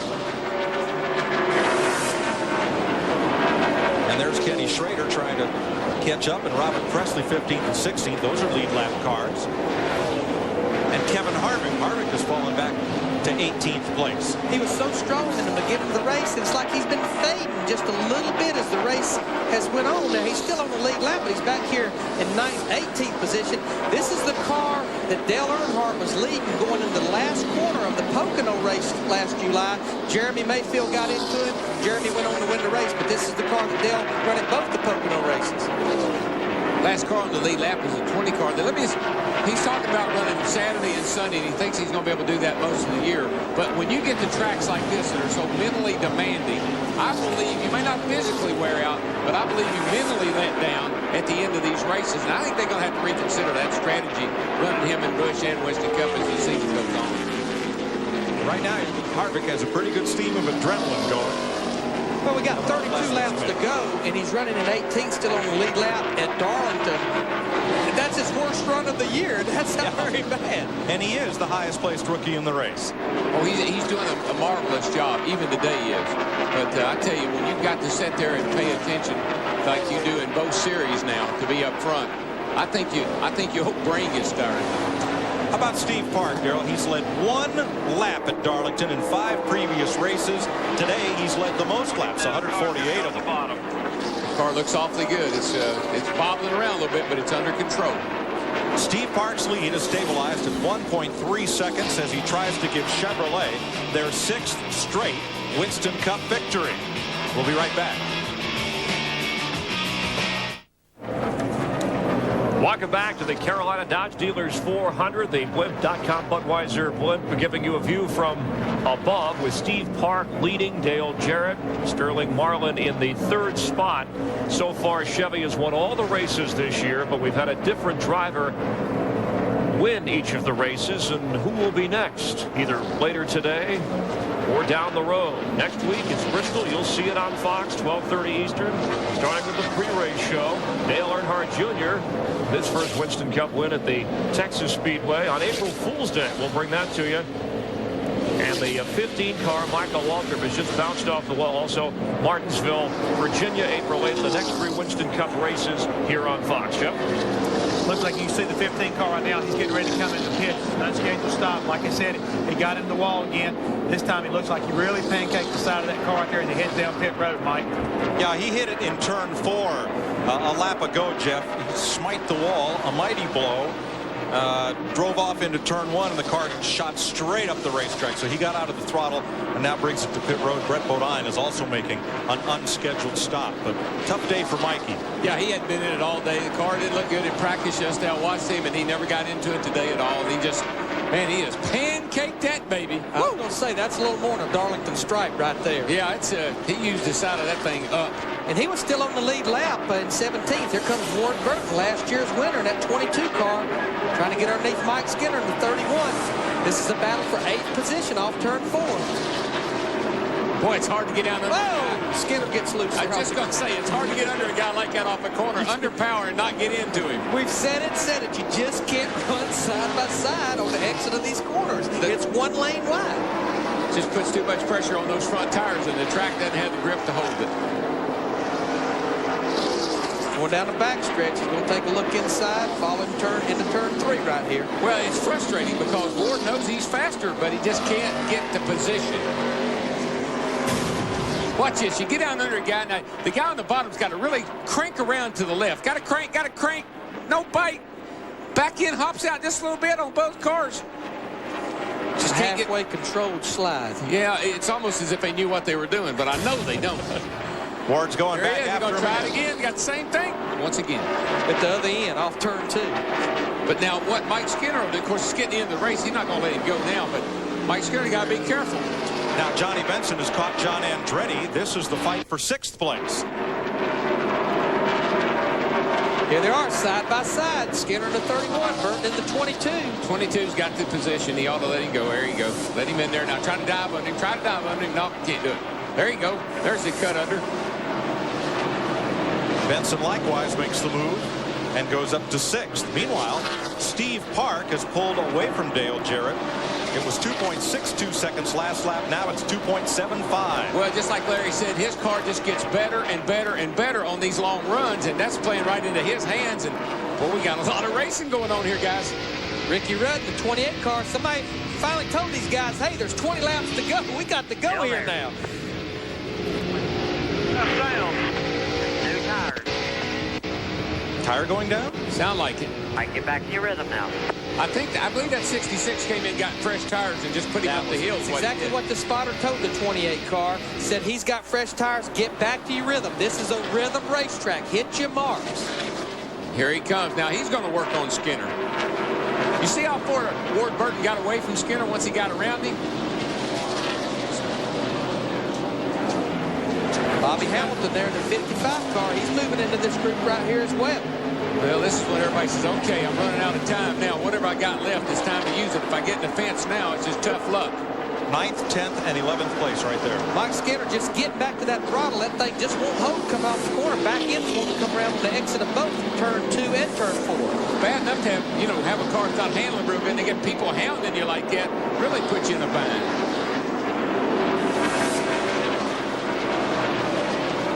$18 laps to go. Let's show you the interval from Steve Park. Here's what 3.2 seconds looks like from Park back to Dale Jarrett. And that's what a car looks like that's hooked up. That baby is hooked up to the track. Dick Berggren, can he catch him? Well, Dale Jarrett has been absolutely silent on the radio. He's not talking about his race car at all, but his crew chief, Todd Parrott, is giving him some very good advice. He is simply telling him, race the racetrack. Run your own deal. Caution, and this is just what Dale Jarrett needed to bring on the racetrack, and this will give him a chance to adjust his race car and give him a shot to win. To Steve Burns. Well, Dick, there's 4 guys off of Jeff Gordon's team who have come down here to help Johnny Benson's team's pit. Remember, Johnny Benson was leading the race. They had a lug nut problem on the right rear tire. Now there are 4 members of the Rainbow Warriors here to change tires on the number 10 car of Johnny Benson. Now, that team gets its engines from Hendrick Motorsports, hence the cooperation and assistance. I get cars and engines. Watch Benson here. Let's say he gets up. Oh! That's not a good thing. They might need more tires. I believe that was just one of those little Darlington kisses, though, Larry. I don't believe he did a lot of damage to that thing. Just got him a good little stripe over there. Okay, this is where the pit crew guys can make the difference right here. All right, we got 16 laps to go. Who's going to beat who off pit road? That's what it's going to come down to. We're going to follow Park, Dale Jarrett, and also Jimmy Spencer because he had the best stop last time they were in. Lead lap cars only will pit this time. They'll make as much time as they can up till they get to that marker that says 45 miles an hour. Starts here as they enter pit road. Here they come, boys. For the last time today, pit stops. Jeremy Mayfield there into his pits first. Pitted way down pit road. John Andretti pulling in his pit as well, the 43 car. Jimmy Spencer there. Coming to a halt. Dale Jarrett all over the rear bumper. Both of them trying to maintain 45 miles an hour. Matt with Steve Park. They are going to make an air pressure adjustment on the left rear of the 1 car, Steve Park. They were questioning whether to do it, but they couldn't take the chance. The car starts out a little bit tight, but then starts to go loose. To Dick. Dale Jarrett, a half a pound of air pressure as well in his tire. And Jarrett first out of the pits. He won the race out of the pit road. Steve.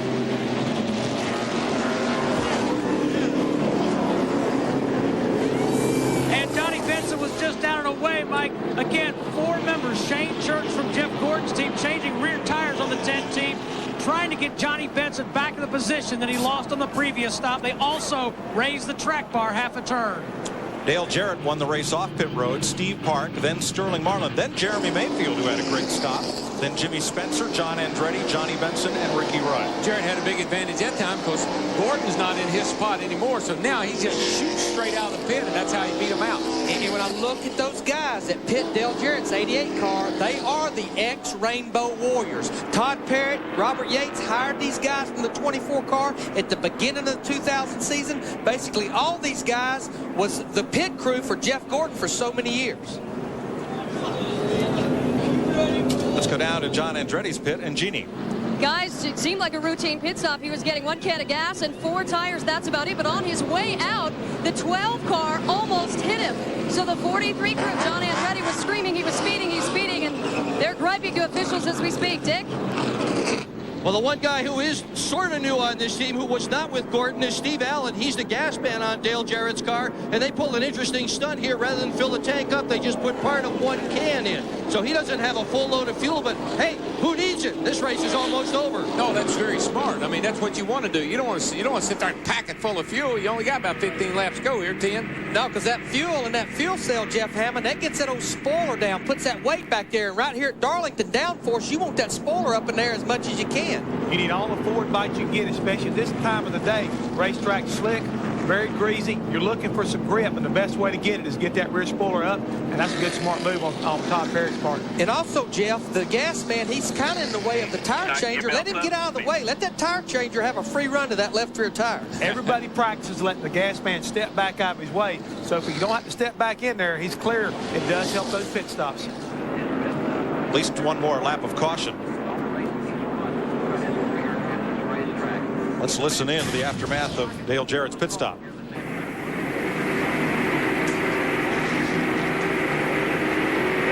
Go, go, go, go, go. Go, man, go. Good job, boys. Way to go, guys.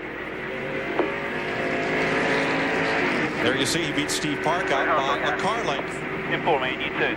And in one lap, we'll try to finish this off with 12 laps left to race. Matt? Lee McCall and Tony Glover discussed before Sterling Marlin pitted in the 40 car what to do. They increased the tire pressure 2 pounds on all 4 tires because they don't have a lot of time to build up the pressures with this short run. So they added 2 pounds to all 4 for the run to the finish. Will a make other than Chevrolet finally win a race this season? We're about to find out. Well, I think Dale Jarrett's got a great shot now. That pit crew gave him that. Sterling Marlin made a great, man, he moved up a bunch of spots here to be in 3rd place on this restart. Ward Burton, the big loser, came in 8th, came out 13th. And unfortunately, since we're not within 10 laps to go, it is going to be a double file restart. So Steve Park, not only he got to get by Dale Jarrett, he's got to fight Jeff Burton, Matt Kenseth, the 99 and the 17 as well. And we are going to have a 12-lap shootout. Yeah, and guess what? That 99 car, that's a Ford car. You think he won't make it a little hard for that Chevrolet car to get in there? You think? I would. Let's find out. Green flag. 12 to go.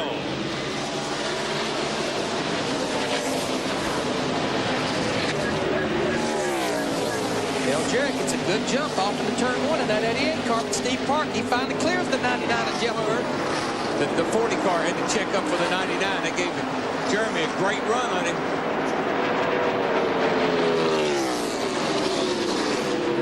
Jeff Burton. Oh, trouble down the back. Trouble big. Hard in the wall is Mike Skinner. And Terry Labonte collects him. Caution. Mike Skinner took a wild ride. Oh, he's on fire. Remember, he's got a full load of fuel. They just had that pit stop. Come on, Mike. Get out of there, buddy. Can't see it don't fire fast. I can't see it moving. He hit the wall a ton after sliding down to the apron and then going right back up to the wall. There he comes. I see He's out. There he is.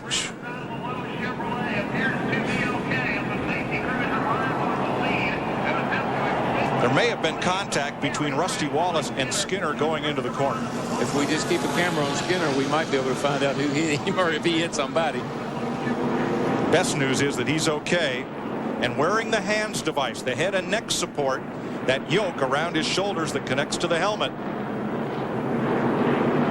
That was one of the big fears. Could you get out with your car on fire? And he did get out of that race car. Took a pretty wild ride down that back, I tell you. That was a hard hit. That's his wife that crew member has his arm around. And she's sigh of relief seeing him out of the car. There he is. He looks fine. He's a tough young fella, and it's a good thing. Watch what happens here. Here he is, right in the back of these cars here. Same thing that happened earlier. Yeah. Right there on that blind spot. You know, these guys have got that headrest on the right side. And you just can't see in hard into the outside wall. Man, Kenny Schrader just barely squeezed through, and poor old Terry Labonte had nowhere to go. Trunk lid debris everywhere. The rest of the drivers thread their way by. And then flames. Just again, that's a gas fire because he was full of fuel. They just had to pit stop. Is that most drivers' biggest nightmare, Darrell? Fire? I never had a car catch on fire like that. I think I'd have died in the car whether anything happened or not if I had because that's the most frightening thing you can see is a car on fire. You don't know if the guys can get out or not. You know, we've seen this happen twice, Darrell, right here. It's so hard to enter that corner there getting low. And Rusty, just like earlier, Brett Bodine or Ron Hornaday trying to get up the racetrack to get in that entrance. Well, you have an expectation. Rusty has an expectation that that car on the outside will give him room because you can't make the corner that way. And the race is being stopped. They're going to red flag this race with 10 laps to go. So hopefully we can have a green flag finish. Cars are being stopped on the back straightaway.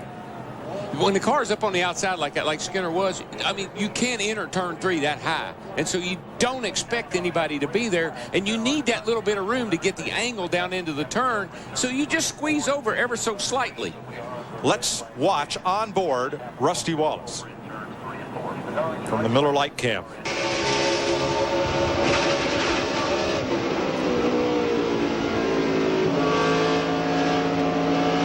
Boy, it happens in an instant. From Casey Atwood, either he or Bill Elliott caught Mike Skinner's trunk lid. Let's see. There you see the trunk lid bouncing around right there. Looks like he may have clipped it with the right front. It was Elliott's nose, though, that threw it up in the air. And the best news of all is that Mike Skinner was able to climb from this car, apparently uninjured. These cars are so well prepared inside with padding and fireproof materials that keeps all the fire contained underneath the car. That's why you see it go around the car, under the car. But very seldom, the firewalls are all sealed up real nice. Very seldom do you see fire get inside with the driver. We actually put people inside, put a car cover on the thing, and put people underneath the car and inside the car with a flashlight to find all the cracks and crevices. We seal that up with fireproof materials for situations just like this. So fluid spilled on the racetrack. Here's another look at it. And Skinner's closing fast. I mean, he comes down that outside fast. Continue over in turns 3 and 4. Let's get a quick update over there from Dave Moody. Because Mike Skinner and Terry Labonte have both been removed from the seat. There's nowhere for Terry Labonte in that 5 car to go. Innocent victim. Fortunately, both drivers okay. We're under the red flag at Darlington, waiting to finish off the Carolina Dodge Dealers 400 on Fox. We'll be right back. Okay, go ahead. This ain't make-believe. This is for real. Can they keep this up for 28 more laps? Oh, yeah. I guarantee you.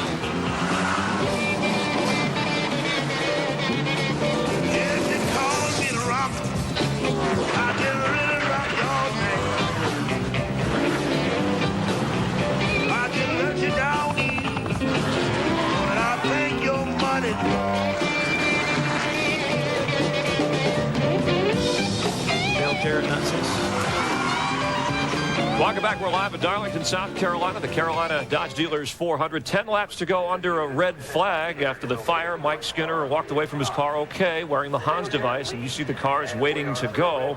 So they will, when they restart, Jeff Hammond, it'll be a single-file restart. Now, who does that benefit the most? Well, obviously, right now it's going to be the man out front, Dale Jarrett, because now he doesn't have to worry about lap-down cars getting on the inside of him and possibly creating an issue.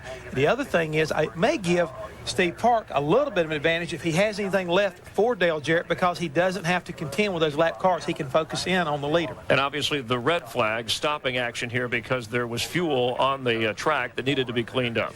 Yeah, they really needed to do that, because having that much fuel dumped on the racetrack, firemen out there trying to clean it up, somebody comes along, could create a spark, and then again, we may have another issue of a fire, and that would be bad news for the safety guys. Each week, Dale Jarrett from Daytona has gotten closer and closer to winning a race. Chevys have won all the races. We saw the earlier pit stop miscue with the lug nut problem, but each time back out, Jeff, they made up to the 10 spots, then 5 spots, right. And then the last pit stop, you talk about pit stops and patience, that put them out in front, and that'll keep them there if they keep that up. You saw a perfect example of what a professional team with the right people in the right places and the right driver do here today.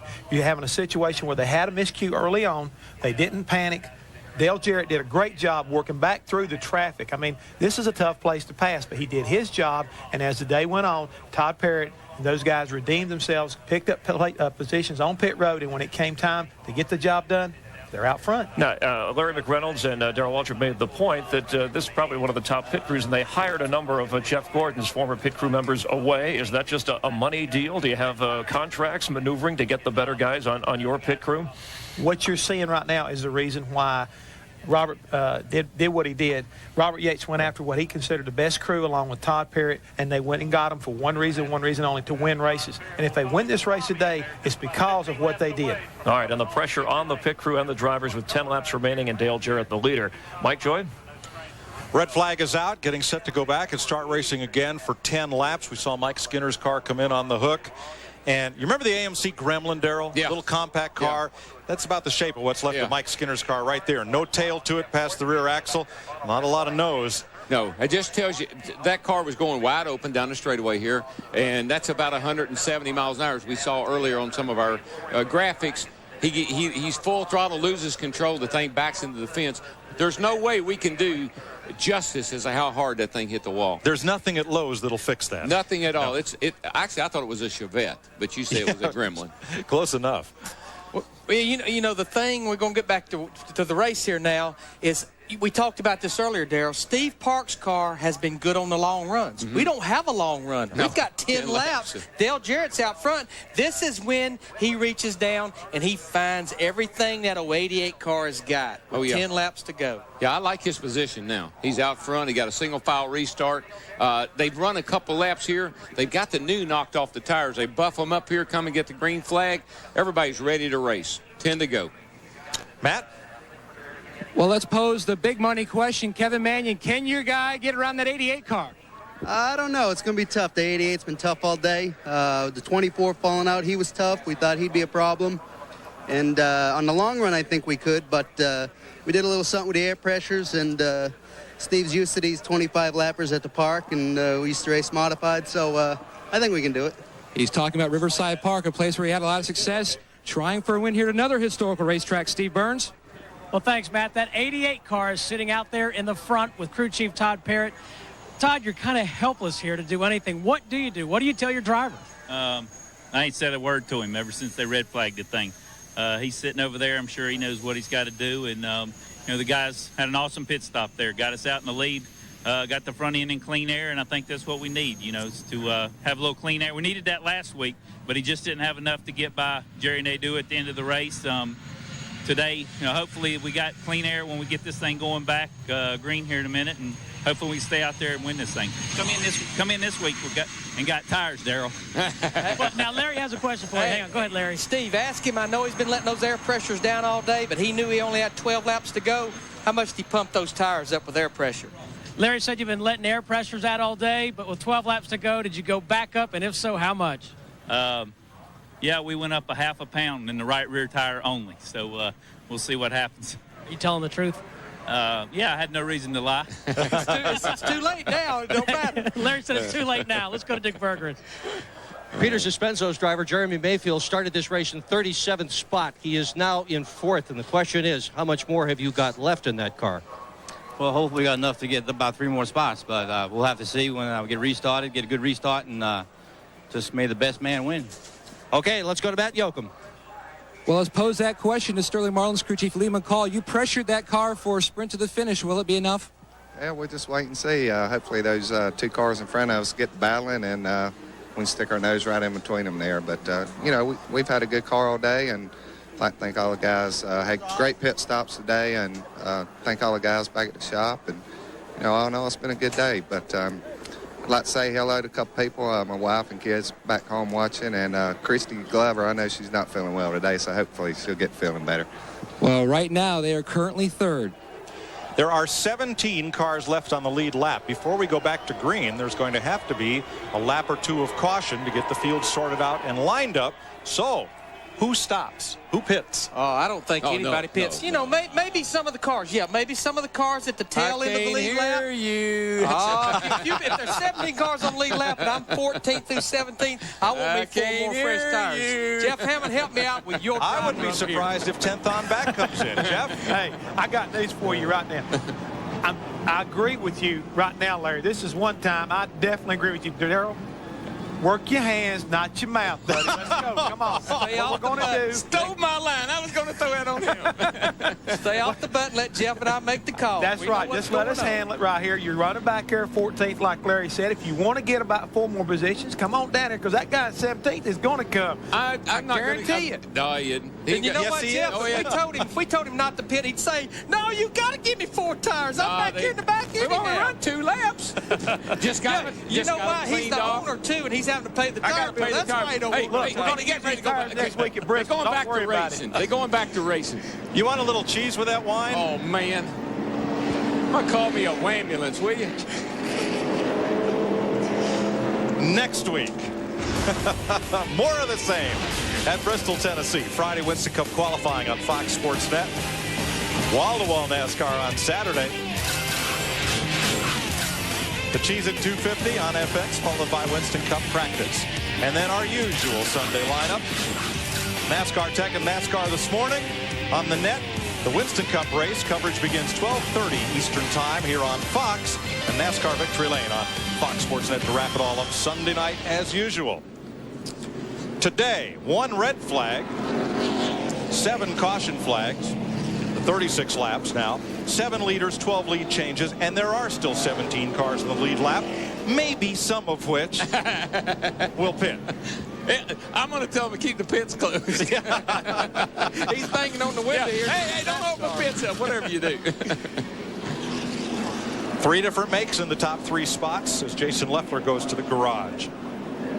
17 cars on the lead lap, and I can't see that flagman if pit road is open, but pit road is empty. Yes, it is. Jeff hadn't been right all day. I don't know why he'd be right now. You know, they've been hitting the wall all around the track, and Larry, they've been doing a pretty good job of it, the 2 booths today, too. Yeah, we have. Sterling's running 3rd, Jeff. I don't know. I think he can handle that 88. They'll get 1 to go this time, so it'll be, what, a 7-lap shootout. 7-lap shootout. The thing that you got to be careful of, I guess Sterling might not be in a bad place because Park's going to have to put a lot of pressure on Jarrett right away. He's going to have to jump on him like a grasshopper on a June bug. And like Chris Meyer said, since we are within 10 laps, down finger, restart, no lap cars, only lead lap cars to the front of the pack, single file. All right, pit road's open. Let's see if any of these 17 cars elect to come in. Jeff? I still say if I'm running 14th, I come get tires. If I'm leading this thing up, no, I'm not going to come get tires. Tony Stewart is. Tony is. All right, so here we go. And Elliott Sadler. 2 cars. Those guys right there. 2 cars. May make a difference, but look where they are, Darrell. They're back there at the back. They've got a good reason, nothing to lose and everything to gain. They'll be able to get their 4 tires, go all the way back to the bumper of the next car on the lead lap, because lead lap car is only to the front. Now, Ricky Craven is also in, but he is not a lead lap car. Well, you were selling this like everybody in the field was going to come in. Now, oh, well, 2 cars. It's 2 cars. Dale Jarrett is trying to give Ford its first victory of the season. Steve Park trying to keep the Chevy streak intact. And Sterling Marlin is trying to be the first Dodge to win a race here since when? Oh, 1971. Buddy Baker was the last Dodge to win Darlington. Yeah. Well, you got to clean those tires up now. You've got a couple of laps on. Rode around here slow. Don't want to come down here and spin the rear tires. Don't want to come down here and not be ready to go. I'd be that crew chief. I'd tell him, get them things cleaned up. Man, this restart is critical. This be like John Force getting ready to launch off a line right here. Dale Jarrett trying to take over the Winston Cup point lead. More importantly, pace car's in. Get the win. Here comes the pace car, and here comes the field. Jarrett, Park, Marlin, Mayfield, Spencer, Andretti, Benson, Rudd, Hamilton, Wallace, the top 10. Waiting, green flag. Good start for everybody. They're all off. Clean start. Through the gears, up to speed. Here we go. Whoa, Jeremy's under Sterling in the middle of 1 and 2. Battle for third right there. He's got the position off. Here comes Spencer. Spencer coming for 4th. When Jeremy forced Sterling up, he gave Spencer the run off the corner, and he got by there. John Ed and Andretti right there knocking on the door. And the 2 lead cars are driving off and leaving everybody.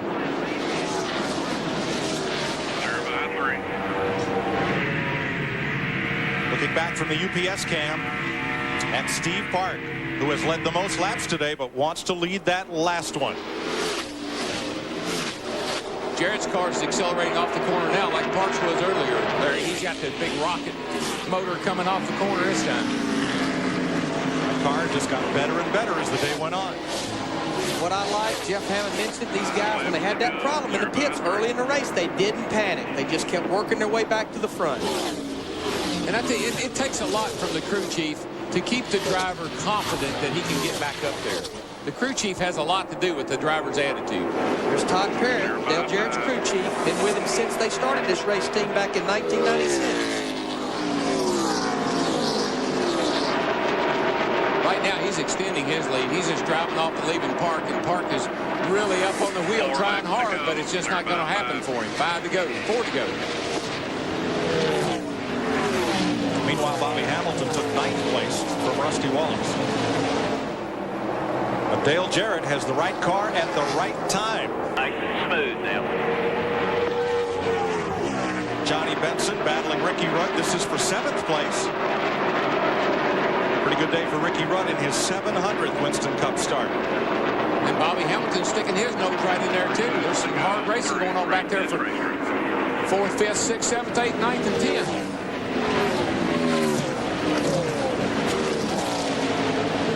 Spencer's closing up on the back of Jeremy. These 2 guys here are going at it hot and heavy. These 3 guys. Hamilton's part of that battle now.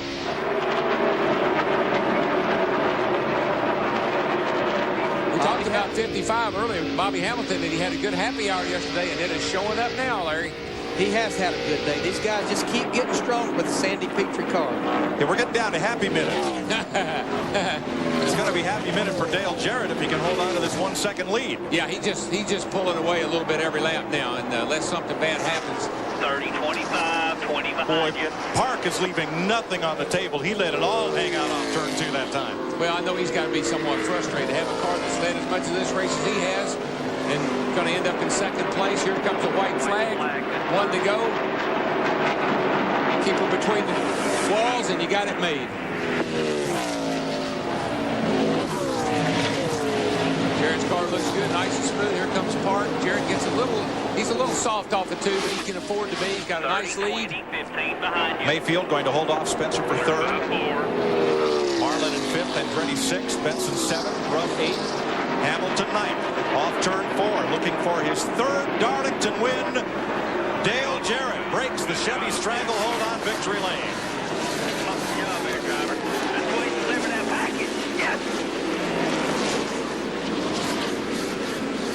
Here comes everybody else taking that checkered flag. And to update, the 2 cars that stopped for tires, Stewart and Sadler, finished right where they restarted, 16th and 17th. You could have went to whole broadcast. Thank you, Mike. Well, thank you, buddy. When he's right, Larry. Exactly.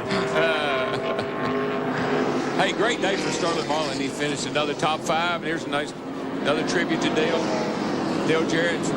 Dale Earnhardt, he's got a 3 hanging out the window there. That's great. Great team effort, guys. That's what we're going to show them all year long. Great team effort. In the garage, on pit road. You hear Todd Parrott encouraging everybody, telling what a great job they did. Let's go down there with Steve. Todd, congratulations on your first victory. How'd you guys do it? Well, awesome pit crew and an awesome race car. Last set of tires and the adjustment that we made there on the last stop, he said that's just what he needed for a short run. And, I'm just tickled to death. The guys have been great all year long, and we built good race cars. I'd like to thank all the guys back home that are worked so hard to build these race cars, and just tickled to death. This is great. First win for Ford, and hopefully things are turning around a little bit for us. Congratulations. Thank you. It is Jarrett's 25th Winston Cup victory. It comes in his 428th start, and it's his 8th top 5 finish at Darlington in the last 9 races here. He's been very, very consistent here, and it paid off today. Big picture racer right there. As Jarrett works around to victory lane, Steve Park is 2nd. Mayfield, Spencer, and Marlin. The top 5, John Andretti, great run. Johnny Benson, Ricky Rudd, solid. Bobby Hamilton came on at the end. Rusty Wallace. Ward Burton, last year's winner, finishes up in 12th. Kevin Harvick top gets rookie back up there again, to 14th. Good 17 cars on the lead lap. Sadler the last of those. Then Jeff Burton, who had a penalty stop. As you look back through the field at the unofficial finish.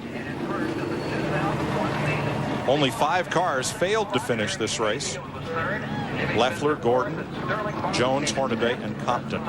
Dale Earnhardt Jr. finished up in 34th after hitting the wall early in the day. Mike Skinner 37th after that bad crash. Let's meet the runner-up. Here's Matt. A dominating day for Steve Park. He led the most laps, but not the one that's most important. What happened to the car, Steve? Nothing, man. The car was great. We just weren't set up for short runs, and DJ was. You know, he was pretty fast on new tires, and we were real fast from about halfway through a tire run on. So, you know, you give him away that way. You know, when a caution comes out late with 18 laps to go, we knew we were going to be in trouble, and then we pitted the leader and came out second. And that hurt us. We probably could have held them off when we were out front. But all in all, good day. I mean, the Pennzoil team, they've just done an incredible job. They've given me great race cars, great engines. Paul Andrews, Richie Gilmore, and Dave Charpentier, they're just doing a fantastic job. We just hate to give them away like this. Well, what a difference a year makes, guys. Last year in the first 5 races, 2 engine failures. This year, 2 top 2 finishes, including a victory. Let's add to that DNF list Mike Skinner and Terry Labonte, who were both okay after that hard crash in turn 3 that put us under the red flag. He had on the Hans. Dale Jarrett did. 5th different winner of 2001. Former Winston Cup champion Dale Jarrett delivers today.